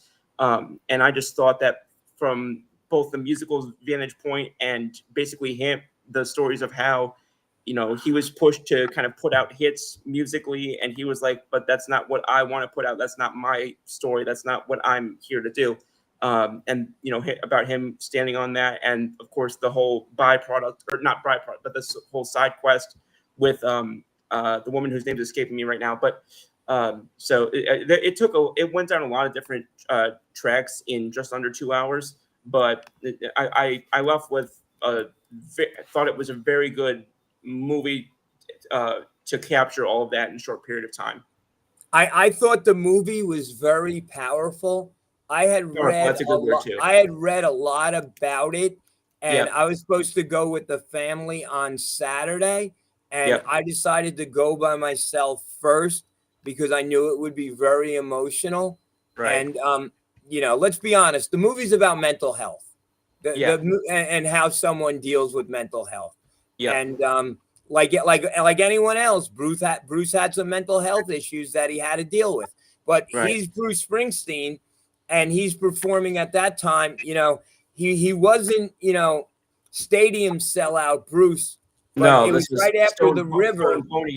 Stone Pony and things like that. Well, no, he was River Bruce, where he was selling out. I saw him at the Garden. He sold out the Garden. He sold out Burn Arena, like 7 nights. He was that Bruce. He had just come out with the River. He had his first major single, Hungry Heart. Yep. And the record company right away, wanted the guy to come out with another one because they just wanted to keep grinding. And he wasn't ready to do that because he was going through some stuff. And simultaneously, he was working on Nebraska and Born in the USA at the same time. And if you listen, that was shocking to me. That was shocking to me to have all that going at once. Yeah, and he basically was doing Nebraska from his bedroom. And Bobby, you'll appreciate this, with one guy. And I don't know all the technical stuff, but it was not a well-produced record at all. And he loved the sound because of that. And when they tried to change it, he didn't want to. No. He wanted it to be like it was, and that was a problem. What do you call that thing? What was it called? A 4-track? Yeah, 4-track. Yeah, and they went back into the studio. What was it? 6 different times, basically, and Bruce was basically saying, "No, that's not the sound I want. No, that's not the sound I want." But it wasn't him being aggressive. It was him basically saying, "No, I recorded this a certain way. I'm standing on what I want to put out." And then at the same time, he went in the studio, and he had been given the script for Born in the USA, and they wanted him to write a song for it, and he blew it all. He blew that song away. And when he did it with the band, it was incredible. And they're like, "Okay, let's come out with Born in the USA." And he said, "No, we're putting that on the shelf. I want to do Nebraska." And the record company, and meanwhile, he's having all this internal flashbacks of how his father treated him and his family when they were young, and the relationship between him and his father. And it was really moving, and that was the center of it. And then at the end, how him and his father came together, or he found peace. He finally got therapy at the end, and it was a very it was not a feel good movie. It was a good movie, but if you went in there singing "Brew," not that at all. I have a question for you. When it went to things like his father and whatnot, because he's pretty openly written a couple songs about his family, Independence Day being one of them, Adam Raised a Cain, songs like that. I was kind of surprised none of those made an appearance here in those areas. Well, if you ever listen to Independence Day on some bootleg stuff, he talks about his father at concerts. Like, I remember going to concerts, and he would say, "In my house, it wasn't a Fender guitar, it wasn't this guitar, it was a goddamn guitar," because his father would always yell at him when he would play the guitar. Yeah. So he had a very rough, and his mother was like the opposite. His mother was like a very nice lady. She loved to dance, and it was just and he was going through all those conflicts, and that was it was, and he was conflicted about the albums. He was conflicted about his personal relationship, and Faye is the young lady you're thinking of. Faye, and she starts calling him out about, "You can't keep running from everything." And then, of course, the biggest song he ever wrote was "Born to Run," and it kind of ties that stuff together. Right, and Faye was a composite of all his other relationships. Yeah. Because I'm at that time, he's Bruce Springsteen, and then he ended up. And what was interesting, he moved at the end of the movie. He moved to California. And that's where he met Julianne Phillips, was that her name? And that was his first wife. Right. Yeah. I didn't know how long the movie was gonna like cover in his life, but Patty Scialfa doesn't even get mentioned here. So that should be a movie. That I would go see. How did the E Street Band come together back in Asbury Park in those days? That's what I would be curious of really watching. I'm actually reading a book about that now. How Born to Run came together. How Bruce had done the first two albums, Greeting from Asbury Park and The Darkness, The Innocent, and the E Street Shuffle, and then they were looking for, and he was on the cover of Time and Newsweek in '75. Bruce actually played Seton Hall. I saw Bruce at Seton Hall in '75. Yeah, I was 15 years old. So, but he needed a big hit, and he worked on Born to Run a long time, and he finally got it right. And he actually, Max Weinberg went to Seton Hall. Bobby, did you know that? No. Bruce's drummer, and he just the two guys that were in his band left, and he did open auditions. Can you imagine that, going on an audition, and then you're set for the next 40 years? That's insane. And the version of Born in the USA that they play in the movie, at least in the beginning, sounds nothing like the actual what was actually put out as Born in the USA. They just put out that version as like a sort of resurfaced version. They just released it on Spotify like a week or two ago, but that was not the version that they had put out, and it sounded nothing like it, which was quite an interesting contrast. Well, not to talk politics, but Bruce got upset. And Bruce said the most misunderstood song that he ever wrote was Born in the USA because it's not an upbeat song. It's a song that protests the Vietnam War. Yeah, and basically, talks from this standpoint of a veteran who's disillusioned upon his return. Right, and Ronald Reagan and Walter Mondale, who were running for president at the time, were both trying to use that song. And Bruce, guys, it's not a political song, but it kind of is if you play it, the way he plays it in concert. 40 years later, 40 years later, people will start trying to use these songs and like, I don't want this song, even if it's a political statement, I don't want it to turn into a partisan statement. You know what I mean? Correct. But I would, I don't think you have to be a Bruce fan to enjoy the movie. I think if you go in there thinking it's going to be, Bruce, Clarence, Stevie, it's not that at all. No. So actually, that was going to be my question. You said you don't have to be a Bruce fan to like the movie. If you are a Bruce fan, will you still like the movie? Good question. Because I'm a big Beatles fan, and nothing gets me more pissed off when they make a movie and they get it wrong. I don't think they got the movie wrong with that period of his life. But if you won't go in there and think like Bruce is God and Bruce doesn't have issues like the rest of us, very flawed human being.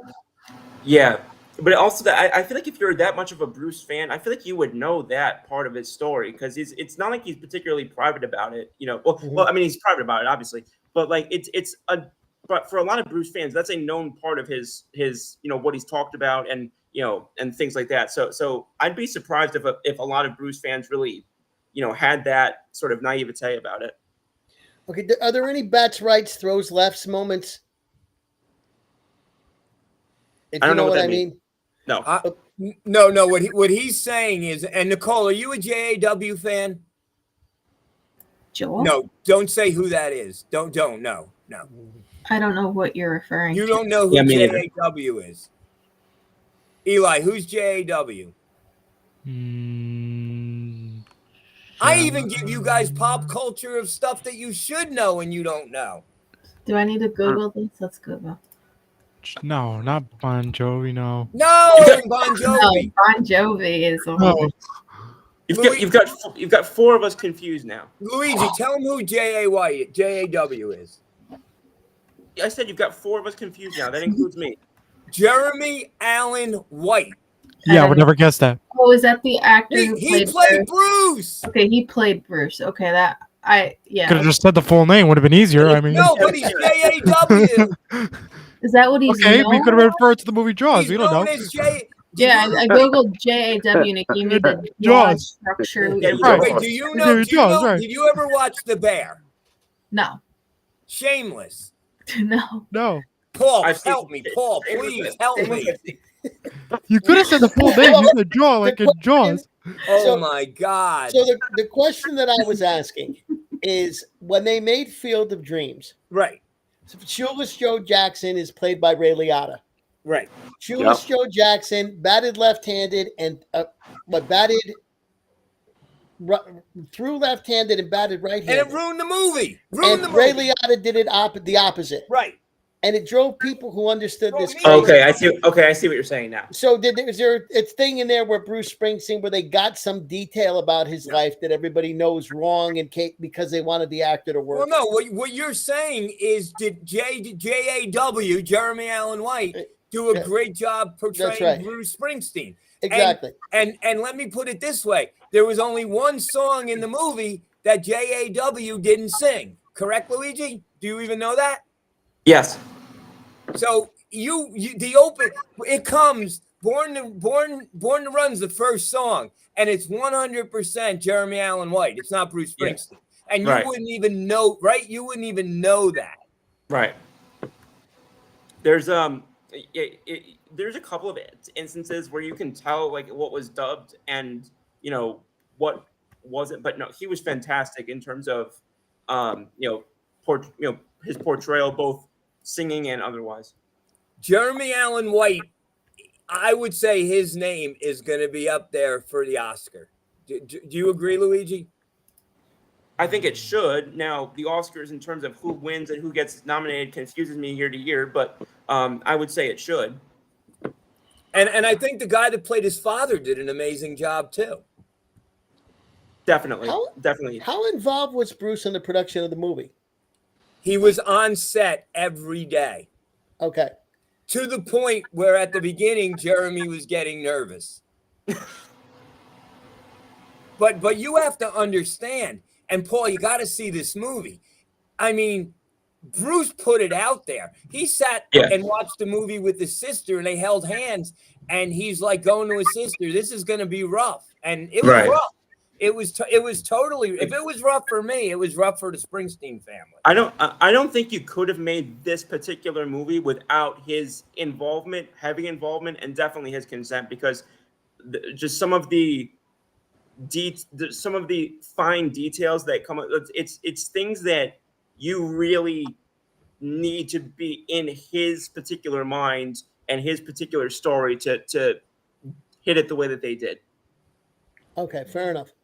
Yeah, and it was about relationships. It was about the relationship between him and John Landau, his manager, Johnny, and it was about the relationship with him and his father, which was very deep, very multifaceted, and the relationship between him and his mother. And they didn't get into him and the band really at all. You really didn't even see the band, right? Okay. Right. My last question to you, Nick, did you cry, Nick? I cried the first night, a little bit the second night, but I cried the first night. And that's why I wanted to go by myself. What about Luigi? Did you tear up a little bit? Oh, absolutely. And I knew I was going to. My mom and I both knew I was going to. And that's why I didn't want to go with anyone the first night. Because I just wanted to do that. Nothing again. If it was a concert, of course I'm not going to go by myself. But I knew this was going to be emotional to me. Right. Yeah. Well, us men of a certain age, any movie that involves a man in his relationship with his father causes us to tear up. Well, you nailed it because without getting totally personal, the fathers that we have are not the fathers that we've become. I guess that's it was different mindset then. Yeah, it was a different time. Different time, yeah. So highly recommend it. But it's nothing to do with the band, nothing to do with his because some people are saying nothing to do at all with his politics. You wouldn't even know about his politics with this movie. So it's all focused on one album, right? It's focused on the transition. So basically, Bruce was at a crossroads in his life. He hadn't had worldwide success, but he had success. and he saw what was coming, and he couldn't let go of bar band Bruce. Like they showed that every Sunday night, he's Bruce Springsteen, and he's showing up at the Stone Pony with whatever the house band is, playing guitar with the house band. And like, who does that? I would also, you would talk about the different relationships. I definitely think one that's worth mentioning, which maybe this is kind of an obvious one, but I think one definitely worth mentioning was also the relationship with him with his own self and his own mind and kind of not being able to get out of his own way at times. Yeah.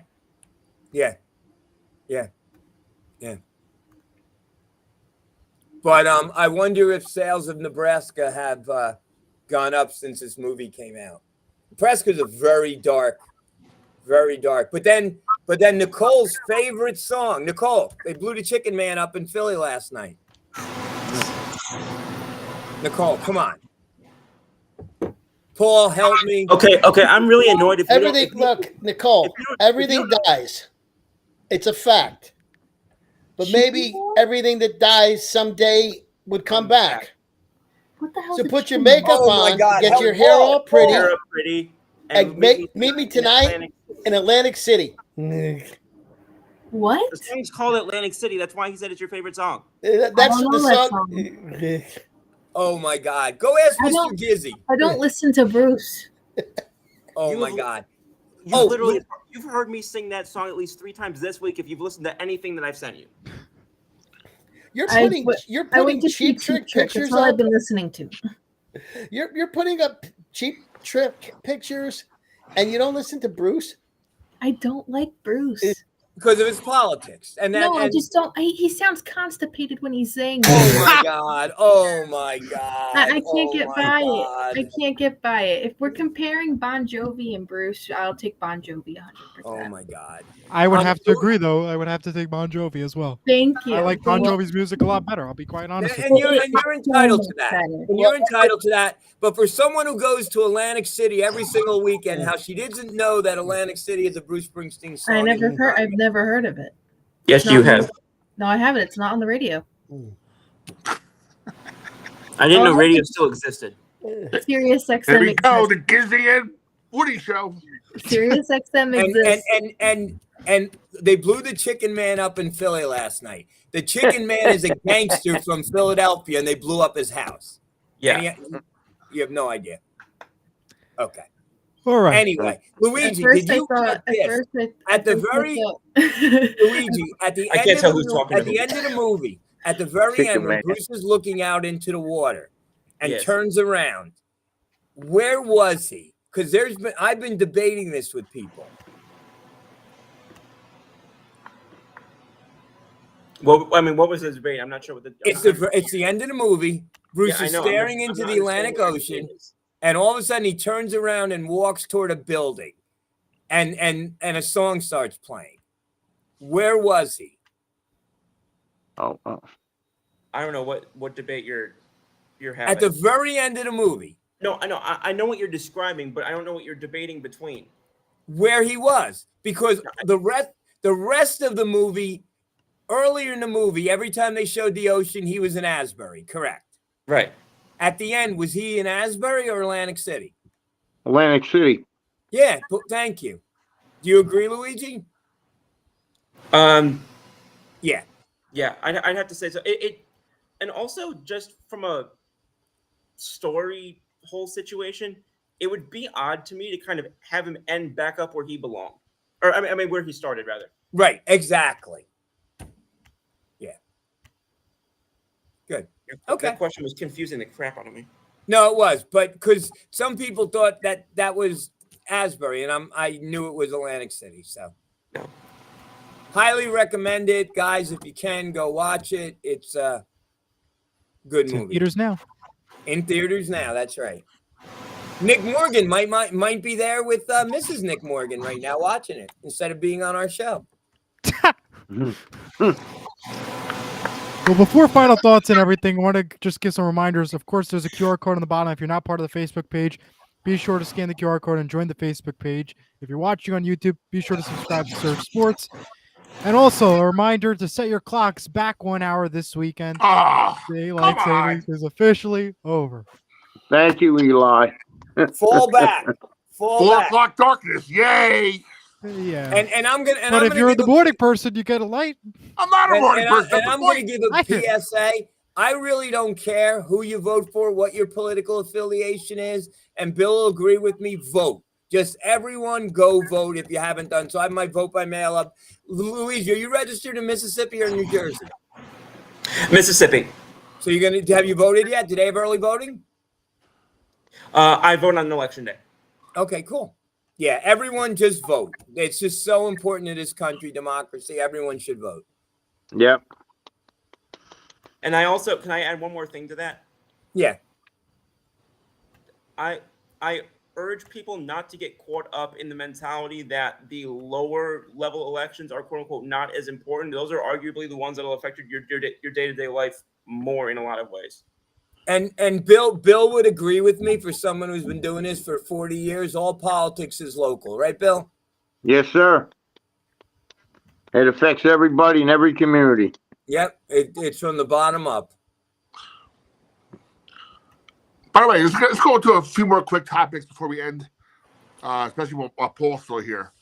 So apparently this week, the NCAA is allowing a couple G League players to play college basketball after previously getting Wait, paid Paul. for it. Paul, explain that to Really? me. Can we get Isaiah Whitehead back? What's going on with this? Yeah, right.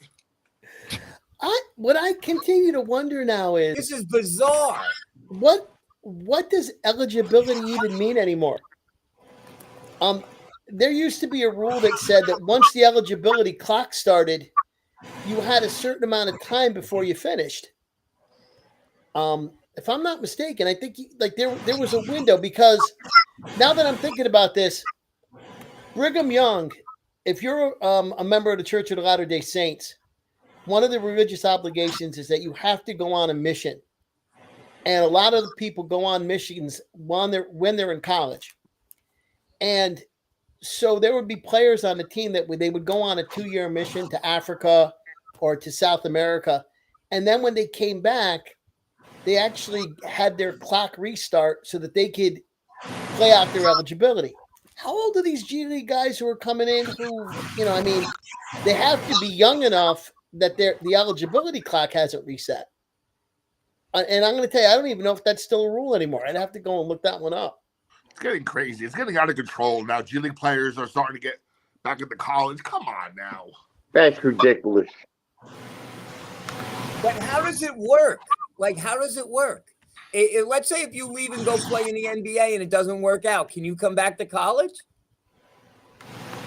So what I think the ruling was is these guys had gone into the developmental league, played, gotten paid, decided that they wanted to go back to college. They had eligibility remaining. I mean, that's the first thing, right? You only get 4 years of eligibility, and I don't think that rule has changed. And the other thing, again, the other rule is that once you start to play, there's a certain amount of time you have to play out your eligibility, and I think that rule is still there.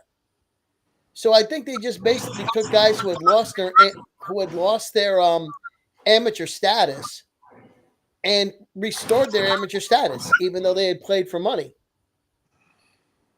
So could that money be the NBA? Yeah, I mean I guess I don't know if the clock would work fast enough. In other words, if you got in the NBA, played, sat on the bench, I think you'd probably give it a long enough shot that you would run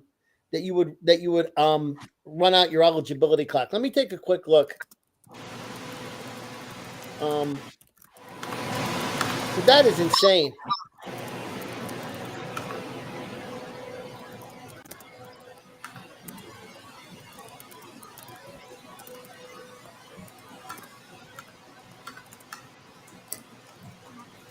So you have so basically you have 5 years to use your 4 years of eligibility. Okay, so I guess the only way this would work is we'll take the 2 freshmen that got drafted out of Rutgers. Okay, let's suppose they don't make their teams. They were picked in the first round, but they don't make their teams, and they go in the G League and they play in the G League for a year. Now they're still only 20 years old.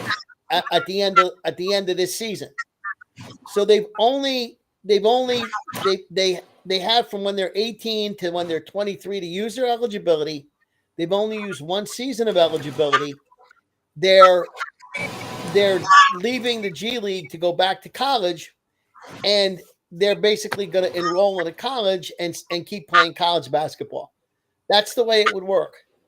So Isaiah Whitehead is, obviously doesn't have any more eligibility left, and he's also past the 5-year window.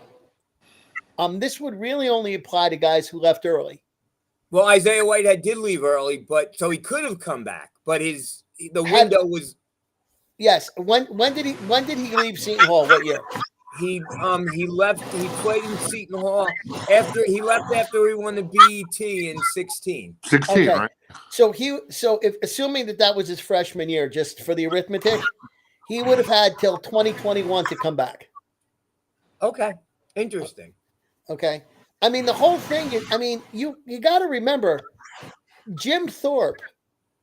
Okay, who in the 1912 Olympics won the decathlon and the pentathlon, was stripped of his gold medals because he got paid to play minor league baseball on a per game basis. That's how strict the Olympics were with their amateur status. And now I guess there is no such thing as amateur status anymore.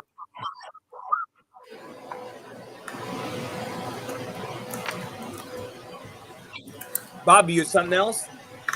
Something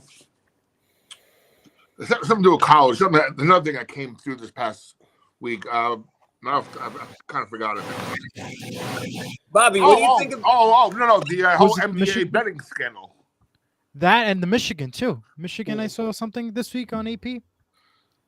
Well, Michigan, they had the whole controversy with the were they play call. filming? Yeah. They were filming practice and stuff. Mm-hmm. There was a bunch of scandals going on. Yeah, so it's just a mess out there. That whole NBA thing is kind of crazy now. But what I want to understand is, if you're Chauncey Billups, how do you end up meeting members of the Lucchese crime family? Let alone get mixed up in them enough that you become the shill to get people into these rigged poker games. And to not know that that's who they are. Like, isn't it pretty strict, like, rules and, like, process to get involved with people like that? And you just accidentally, like, ended up at the same place with them that significantly and for that amount of I mean, those guys. I was in the Italian restaurant in Edison. Go on. I'm sorry, Nick. I was in the Italian restaurant in Edison, and I saw a guy in a tracksuit, and he was mobbed up. I don't know how you would not know that these guys are mobbed up. Well, those guys. Those guys seek you out. You don't seek them out. They seek you out. And the other thing is too, and Bobby knows this, every NBA team, every NHL team, NFL team, they all have like an ex-FBI guy on their staff to make sure that this doesn't happen. I know for Seton Hall, when my son went there, they have someone talk to the kids about gambling and about all that stuff. Nick, there's no accountability, and those guys, NBA players, former NBA players or coaches, they should know better than that. They should. They should know better than that. I have my pseudo last name, stage name for a reason. If I'm walking into a private game and there's a automatic shuffler there, I'm going to be suspicious to begin with. Because you go to a casino these days, I've seen those machines at a casino. You know when the dealers put them in the machine? They can come out all in order by the press of a button. So if they have that kind of technology to do that, you can only imagine how they can fix games that way. So that in itself, it shouldn't be tolerated. A lot of these fans go out to watch these games. They barely can't afford a ticket, and these guys are making millions of dollars and they're gambling, and they should be thrown under the jail. It's unacceptable. It's unacceptable behavior for the players in NFL, NHL, NBA, Major League Baseball. It shouldn't be tolerated, and the league should be put some type of stipulation on it. But It's the shame of the game. That's what it's called. but the problem, Bill, is that the leagues have embraced gambling. You know, they've got all those partnerships now with DraftKings and all those things. Exactly. Because the league Yeah. knows that nobody's watching. Nobody's watching the store. You know what I mean? Well, but nobody's watching Broncos Titans unless they got money on the game. You know, Exactly. You Yep. know, and so the leagues want gambling, but they don't want their players to get involved in the middle of it. Can I Okay, respond to man. that? Okay, I spoke about this on WTF the other night. A few years ago, and I don't think it's been a case anymore, but thing like there were controversies about things like, you know, PEDs or even things like cannabis and one thing or another. When you agree to accept a certain amount of money and certain benefits and whatever from a team, you are also agreeing that you are going to abstain or you know, draw back from certain behaviors that other people are allowed to do. Just because the leagues are opening it up and you know, promoting it or whatever for the fans, I don't think that's an automatic gateway into the players can bet on game days at, you know, on their own sports, on their, you know, whatever. I don't think I think that there's differences there in terms of what they are, because again, because you've got different, and it's not just been gambling. There's things throughout the course of history where CBAs have said, yes, this is a legal behavior or activity or act, whatever, in a legal statute. But because of you're accepting benefits from this league, you're accepting perks from this league, you're accepting money from this league, you are, by signing this contract, you are committing and agreeing that you will not partake in this behavior. Your point is well taken. You're absolutely right. I just think that it's, and we've seen players who, you know, guys who can't ride motorcycles. They're not, you know, that's in their contract. They can't ride a motorcycle in the off season because they don't want this guy dead. All I'm saying is that I think the league appears very hypocritical, enforcing the kind of provisions that you're talking about, and then turning around and encouraging the rest of us to send in $100 because the first bet is free. But we're not actively having any sort of direct impact on the outcome of the game that day. And that is correct. Your point's well taken. Yeah. Getting back to I think Paul's point, you know, who watches what game, and I think my daughter-in-law to be works for CBS, and she does commercials, she does the buys, so she's, you know, watching stuff, you know, 2 in the Mountain West games, 2 in the morning, and she's like, who's watching these games? And I'm like, insomniacs, compulsive gamblers, that's it, and Nicole Gizzi. You know, the only people that are up watching these games. And those on the West Coast. And we're hoping Nicole's only in one of those 3 categories. Now, I want to go back to Paul's point though, and he's absolutely right about gambling taking a big impact into the sports and stuff. And you can absolutely argue viewership has increased in all these sports drastically, and that is because of gambling. And I mentioned this in Saturday's show.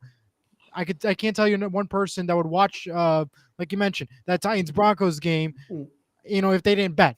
You know, but now that there's betting involved, there's a reason why to watch. You're right.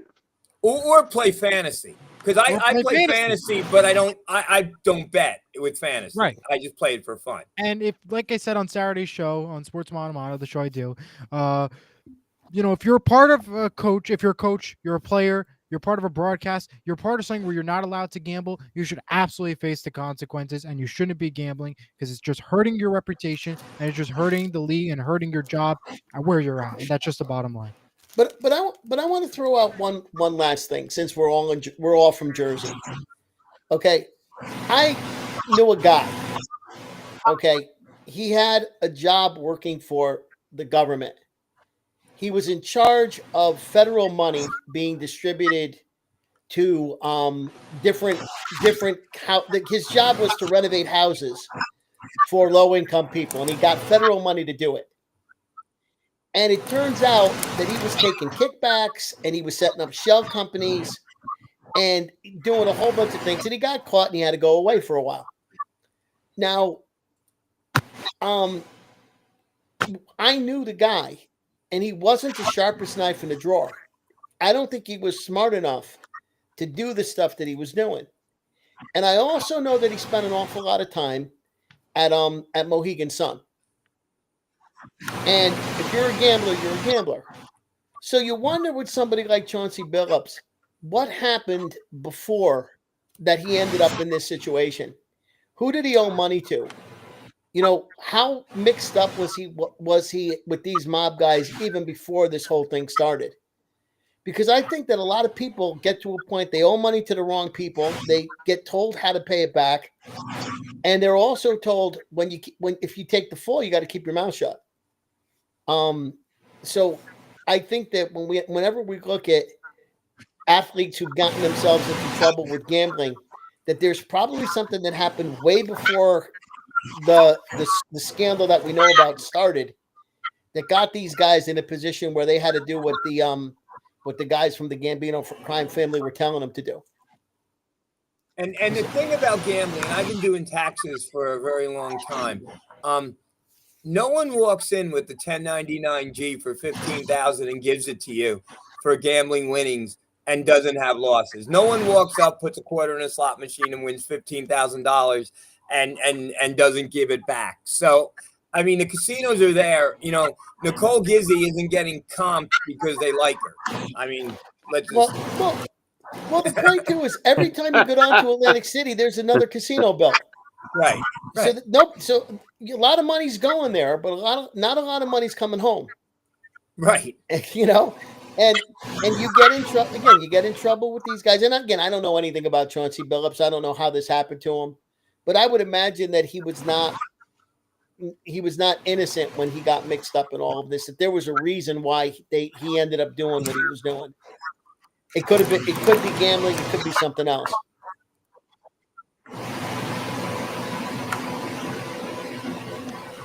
Fortunately, it's out there, and you know, if you look at, you know, I like my parlays during football season, but I would, if you see some of the stuff they were saying about the NBA, the guys, like over unders on how many shots they take, or over unders on how many minutes they play. They actually can control that, these players. So you can see how easily coerced they can be, just to like, you know, on a random game, just do certain things a certain way and influence what's going on out there. You know, football, you gotta have the ball thrown to you or hand it off to you, the ball, to do something. But basketball, you could get the ball past to you and not take a shot to keep your under a certain amount. So yes, it's much more easier sport to influence than maybe baseball the same way. I mean, you can swing and miss and make it look legit, right? But I think what it, or you can do what Emmanuel Clase apparently was doing and intentionally bounce the first pitch, which I saw him do when I was at the playoffs last year, and it now makes so much more sense. Well, I think too that basketball is a sport where, like in football, scoring is discrete, right? There's only 10 or 12 scoring plays in a football game. And so, you know, a team that's going to beat another team beats it by a certain point. A point spread makes sense. Basketball, scoring continues after the game has been decided, right? If the number's 17 points and, you know, there's 2 minutes left and the team's up by 23, the game continues. And so, you know, you could at the end of the game, you know, if you're not supposed to, if we're not supposed to beat somebody by more than 18 and we're up 23 with 3 minutes left, and you throw the ball away a couple of times, or throw up a couple of threes that are kind of ill-advised, who's going to even know at that point? And, you know, and then the next thing you know, the final score was 14, it's 15, and, you know, the underdog paid off, and nobody was even watching except the gamblers. Because I remember being in Madison Square Garden where a guy hit a 40-footer at the buzzer to make the game go from 11-8, and I thought the guy behind me was going to jump out of the stands because the line was 9.5. Nobody else was even watching the game at that point. The kid just threw the ball at the basket with 3 seconds left. Clock's running out. The kid throws the ball at the basket. It goes in. That happened to me last night in a parlay. If Zach Ertz makes that catch the last play of the game, I won $7. It gets intercepted. It's part of the game, right? And the people are walking out of the building, right? They're not even watching at that point. No. Yep. All right. I think we had a great show today. Any more topics you want to bring up? Anybody? Nicole, you want to talk about Cheap Trick? Thoughts. No, let's let Nicole Sure. Eli, you want to put the photos up? talk about Cheap Trick. So I had the insane honor to watch Cheap Trick live on Friday night. Where did you go and who did you go with? I went with my parents to Hard Rock in Atlantic City. First of all, that casino is beautiful. It's music all over the place. I told them literally one day I just want to go and walk around it because it's just music nostalgia all over the place, and I loved it. So yeah, that was the picture of that I got of the band. They mostly jammed for the first half of the show, and then near the end, Robin Zander finally played the riff for the Flame, and I screamed in excitement. It was so much fun. And then this guy right here, he is the lead singer for a band that opened for Cheap Trick called Olive Vox. They are based out of Dallas, Texas, and his name is Parker James. They're more like a softer, heavy metal grunge type of band. In their 20s, kids. They were having fun rocking out. They were waiting by the merch tent after their segment ended, and they Wait, go Eli, go back to that picture. yeah. Go back to that picture. Go back. Bobby, Go back. You asked. Hold on. No. You Nicole, asked. finish the story first.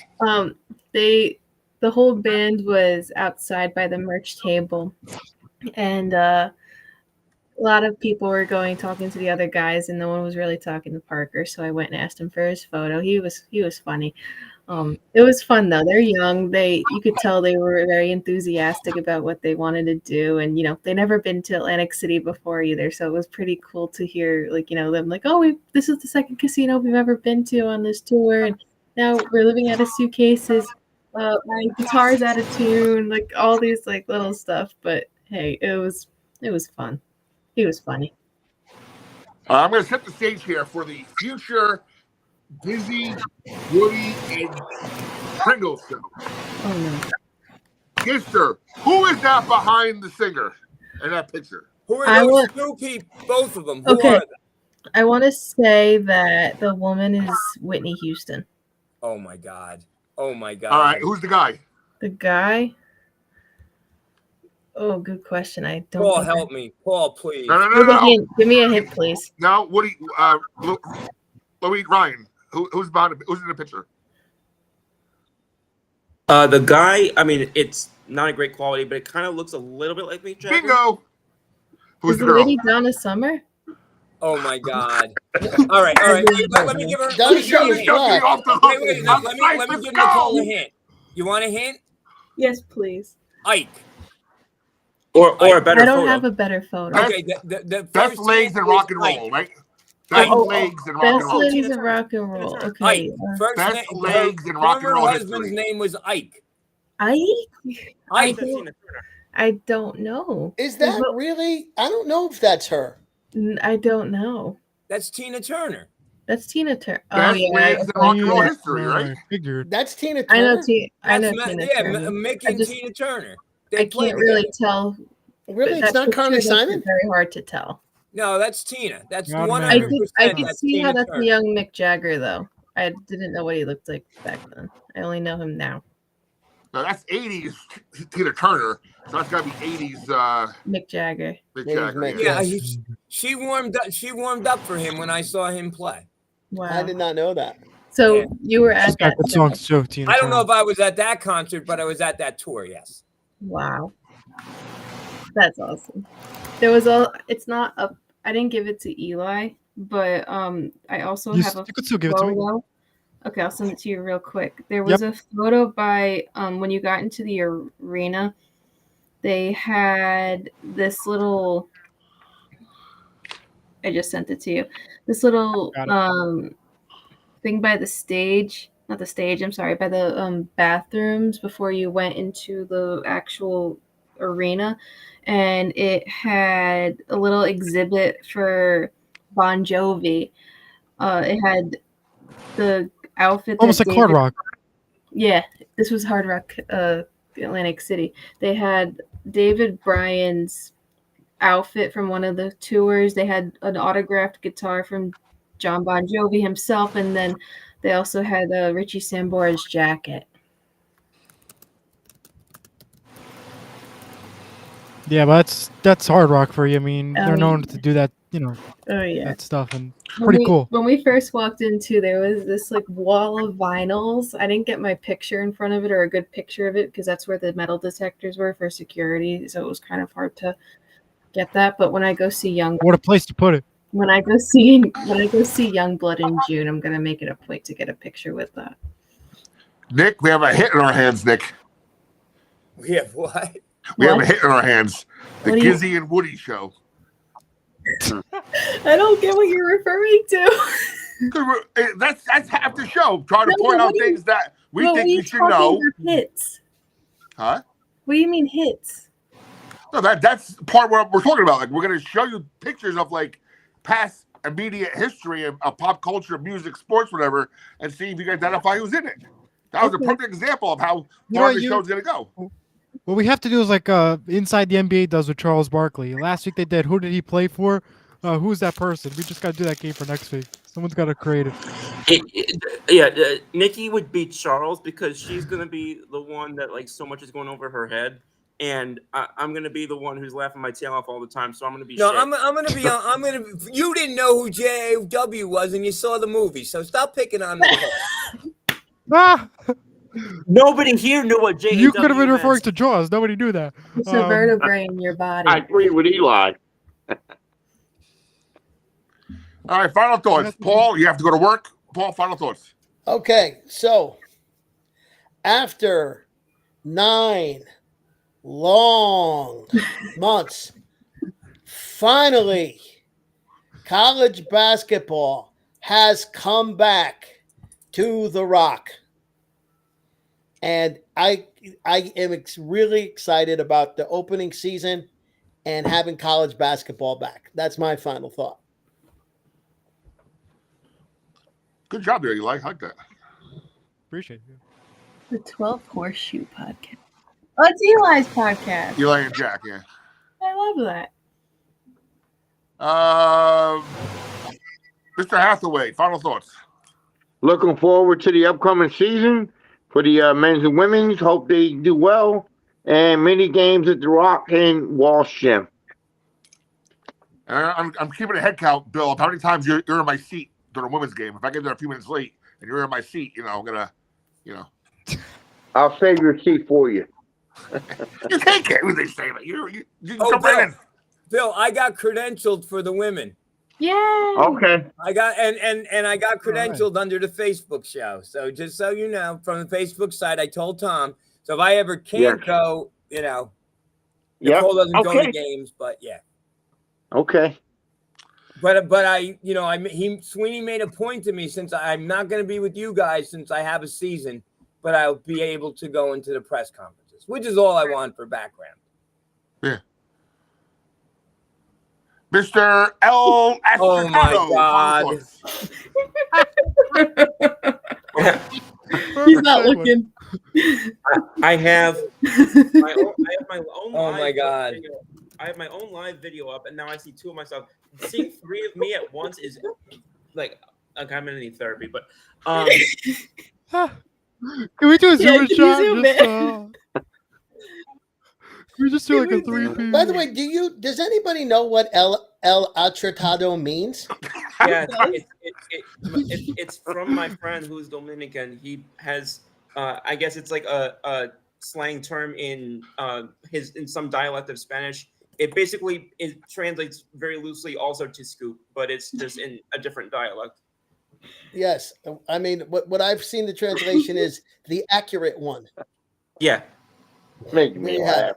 it. Actually, Luigi does some lucha libre wrestling on the side, so he gets one of those masks on. He's known as El Acertado. Yeah. Wrestling for my mobility. You Wrestling for my try to spot mobility. me. Next to it. Fucking guy, man. Final thoughts. Wait, did Bill just drop an F-bomb? Wait, one more Oh, Wait, time, God. wait, Nicole. wait, we got to be clean. Nah, it's okay. That's Go ahead. Eli, you need to Oh, spotlight man. next to the screen. I'm surprised the first one wasn't me, but anyway. Ryan, you're good, man. You're good. You're good. Yeah, no, but guys, looking forward to starting next week. Nick, I know you and I will be talking about what you started to talk to me about privately, about shows and whatnot. So I'm looking forward to having those discussions with you, and I'm looking forward to seeing how the games kick off over the next couple weeks. Hopefully, we get off to a strong start. We can leave this taste from last season far in the past, as we all desire to do. It is still football season, so I will say, because I know there's some Giants fans on here, our best wishes and prayers are up for Mr. Scottabo, and hopefully he returns fully healthy next year. The rivalry goes at its best when both teams are healthy, going after each other. So have a great week, y'all, and let's go Yankees, Eagles, and of course Pirates. Yankees aren't in it. Pardon? Yankees aren't playing. Doesn't mean that I can't. Just That roll with doesn't it. mean I'm not going to mention them. Just We're all roll Yankees with fans, or most of us are Yankees fans here. The Yankees season's over. You say go Devils in the middle of the summer. What are you on? I don't say go Devils in the middle of the summer when they're not in the playoffs. I've got receipts. I'll bring them up. Okay, you bring those receipts. Eli, final thoughts. Hey, but you know what? It's okay to mention the Devils. Final thoughts. I'm excited for this upcoming men's and women's basketball season. Looking forward to the scrimmage game for the women's this Thursday. I'll be there, so I'm excited to see how they play out. I did finally do my research on Whitehead. And for Nick, you got to do your homework of memorizing who's who and the names. That's your homework for this week. that look, I've learned a long time ago. If you're gonna give it, you got to take it, and I'm taking it, and Yep. that's a fair point. It's perfect. Yep. Nick, final thoughts. What's the next beefsteak we're going to?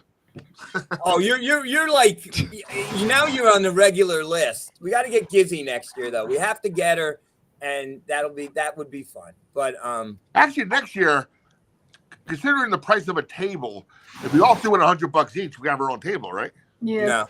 no. I thought it was a table with a certain amount. You could do that with Yeah, it was. Reliance Graphics was very Too much generous. Nick, final thoughts. So we're working on a post-game show, and the Nick from Milburn post-game show, and that's appropriate because what we will be against, and there's a reason for that name, and you guys are all welcome to come on, and I'll need a producer, and we're just going to flat out talk the game. And hopefully on Monday night, the plan is around 10 o'clock when I get home, and we'll, have people pop on if Jeff Kovacs wants to pop on, or we're working on that aspect of it. But it'll be just people's thoughts on that game, not like a variety show like this where we go 2 hours, 45 minutes to an hour. Just what are your thoughts with the game and what happened? And Eli, you have stepped everything up, and I appreciate your efforts. This is great with the pictures. And I got to redeem Nicole. I just feel bad if we leave with Nicole not, because Nicole is a very bright human being. So we're going to redeem Nicole right now. Nicole, what's the Pythagorean theorem? Oh, my God. The last time I touched that was high school. A squared plus, okay, what's pi? 3.1415. There you go. Thank you. We just redeemed Nicole. Yeah. Yay! Yes, Nicole has been redeemed. Yes. God bless. Yeah. We can finish now. My final thoughts. My Steelers made a big trade a couple hours ago. We got to beat the Colts. Really? Sorry, Jack. No, sorry, they're not beating the Colts. Okay. Again, look at the schedule. Bobby, what happened last night with the Steelers? Sunday night? Sunday night. Monday. I don't know. They just came out. I don't know. Old quarterback. the Packers are a really good team. I think people kind of sleep on them a little bit. But they had like a 19-0 lead, and then suddenly Green Bay just scores 30 in the second half. Second half. I don't know. Again, look at the schedule here. We got from from Beefsteak. I want to see us go like 7-1, 6-2, 7-1 by the time we play Kansas State. Double-digit wins at Walsh for those 3 games. Let's come out on fire on Monday, and let's prove these writers, so-called writers all over the country, wrong that just want to segue us right to the last place and everything you read, and let's change our minds. And like I said last time, I'm saving my pennies because if the women's team go dancing, I want to be there live. So, and last but not least, the Gister with the pumpkin and the devils in the background. Be safe on Halloween, y'all. Be safe on Halloween. That's my first thing. Second thing, the season is literally right around the corner. Monday we get our first game against St. Peter's. Wow. Yeah. Hopefully it's better than last year's St. Peter's game. Anyways, on that note, I want to thank Eli for putting this QR code down here. This makes it a lot easier for you all to join the Facebook group if you haven't already. And if you already are a member of the Facebook group and you need to share it with someone, scan that QR code and send them the link. Easy peasy. We want to see many new faces in the group this season. We want you all interacting on the game threads. Those are coming back. Please keep an eye out for a post regarding how to read the game threads. Nothing really is changing too much from last season, but obviously there's a little bit of a difference with more of the streaming being available and not so much on regular national television. It's just going to be a way for you all to have a guide to read. Follow that for all your information.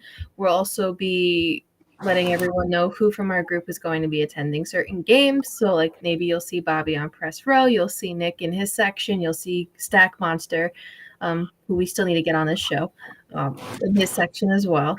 But yeah, I'm excited for this season to get back into talking about Seton Hall sports in general. I just hope it's a better outcome than we've had last season. And go Lady Pirates. Final thing, Eli, how's the soccer team doing? They just got a rank this afternoon back in the ranking. They're number 21 now for men's. They just went back in. The record, or I got to double check on that one. But I just saw that today that they went back to 21. I'll double we check. missed something that we're way over time now. But Nick and I missed something that mentioned about the some of the in-game festivities that we got privy to at the Beefsteak. But we'll save that until next week. Yeah, I posted on that actually. I put a poll on that. Seton Hall is 3-0-3 in the Big East for men's soccer right now. They're second place behind Georgetown in terms of the East Division, according to Big East. All right. Well, we're done. Go Pirates. Basketball. Yeah. Good night, everybody. Good night. We're go Devils. Days away. Go Devils. Losing. Go Devils. I'm going to say go Dodgers. I do not want to see Don Mattingly win. Go Dodgers. I don't want to see Don Mattingly win. If you have to stay up to 3 in the morning. Why are we rooting for LA? We can't be. I don't want to see Don Mattingly win a ring with somebody else. At least not the Blue Jays. Dodgers. If you stay up to 3 in the morning last night. No, I did not stay up to 3. I think Toronto's winning right now in the game. Yeah, Toronto. If you stayed up to 3 in the morning, I give you my props. I mean, I don't know how you did it to stay up to 3 in the morning to watch that I didn't game. even know that game went to extra innings, let alone 18. I'll add one more thing. Flyers beat the Pens today, even with Zagres getting himself ejected right before crunch time. But big game over the Pens. So we're done. All right.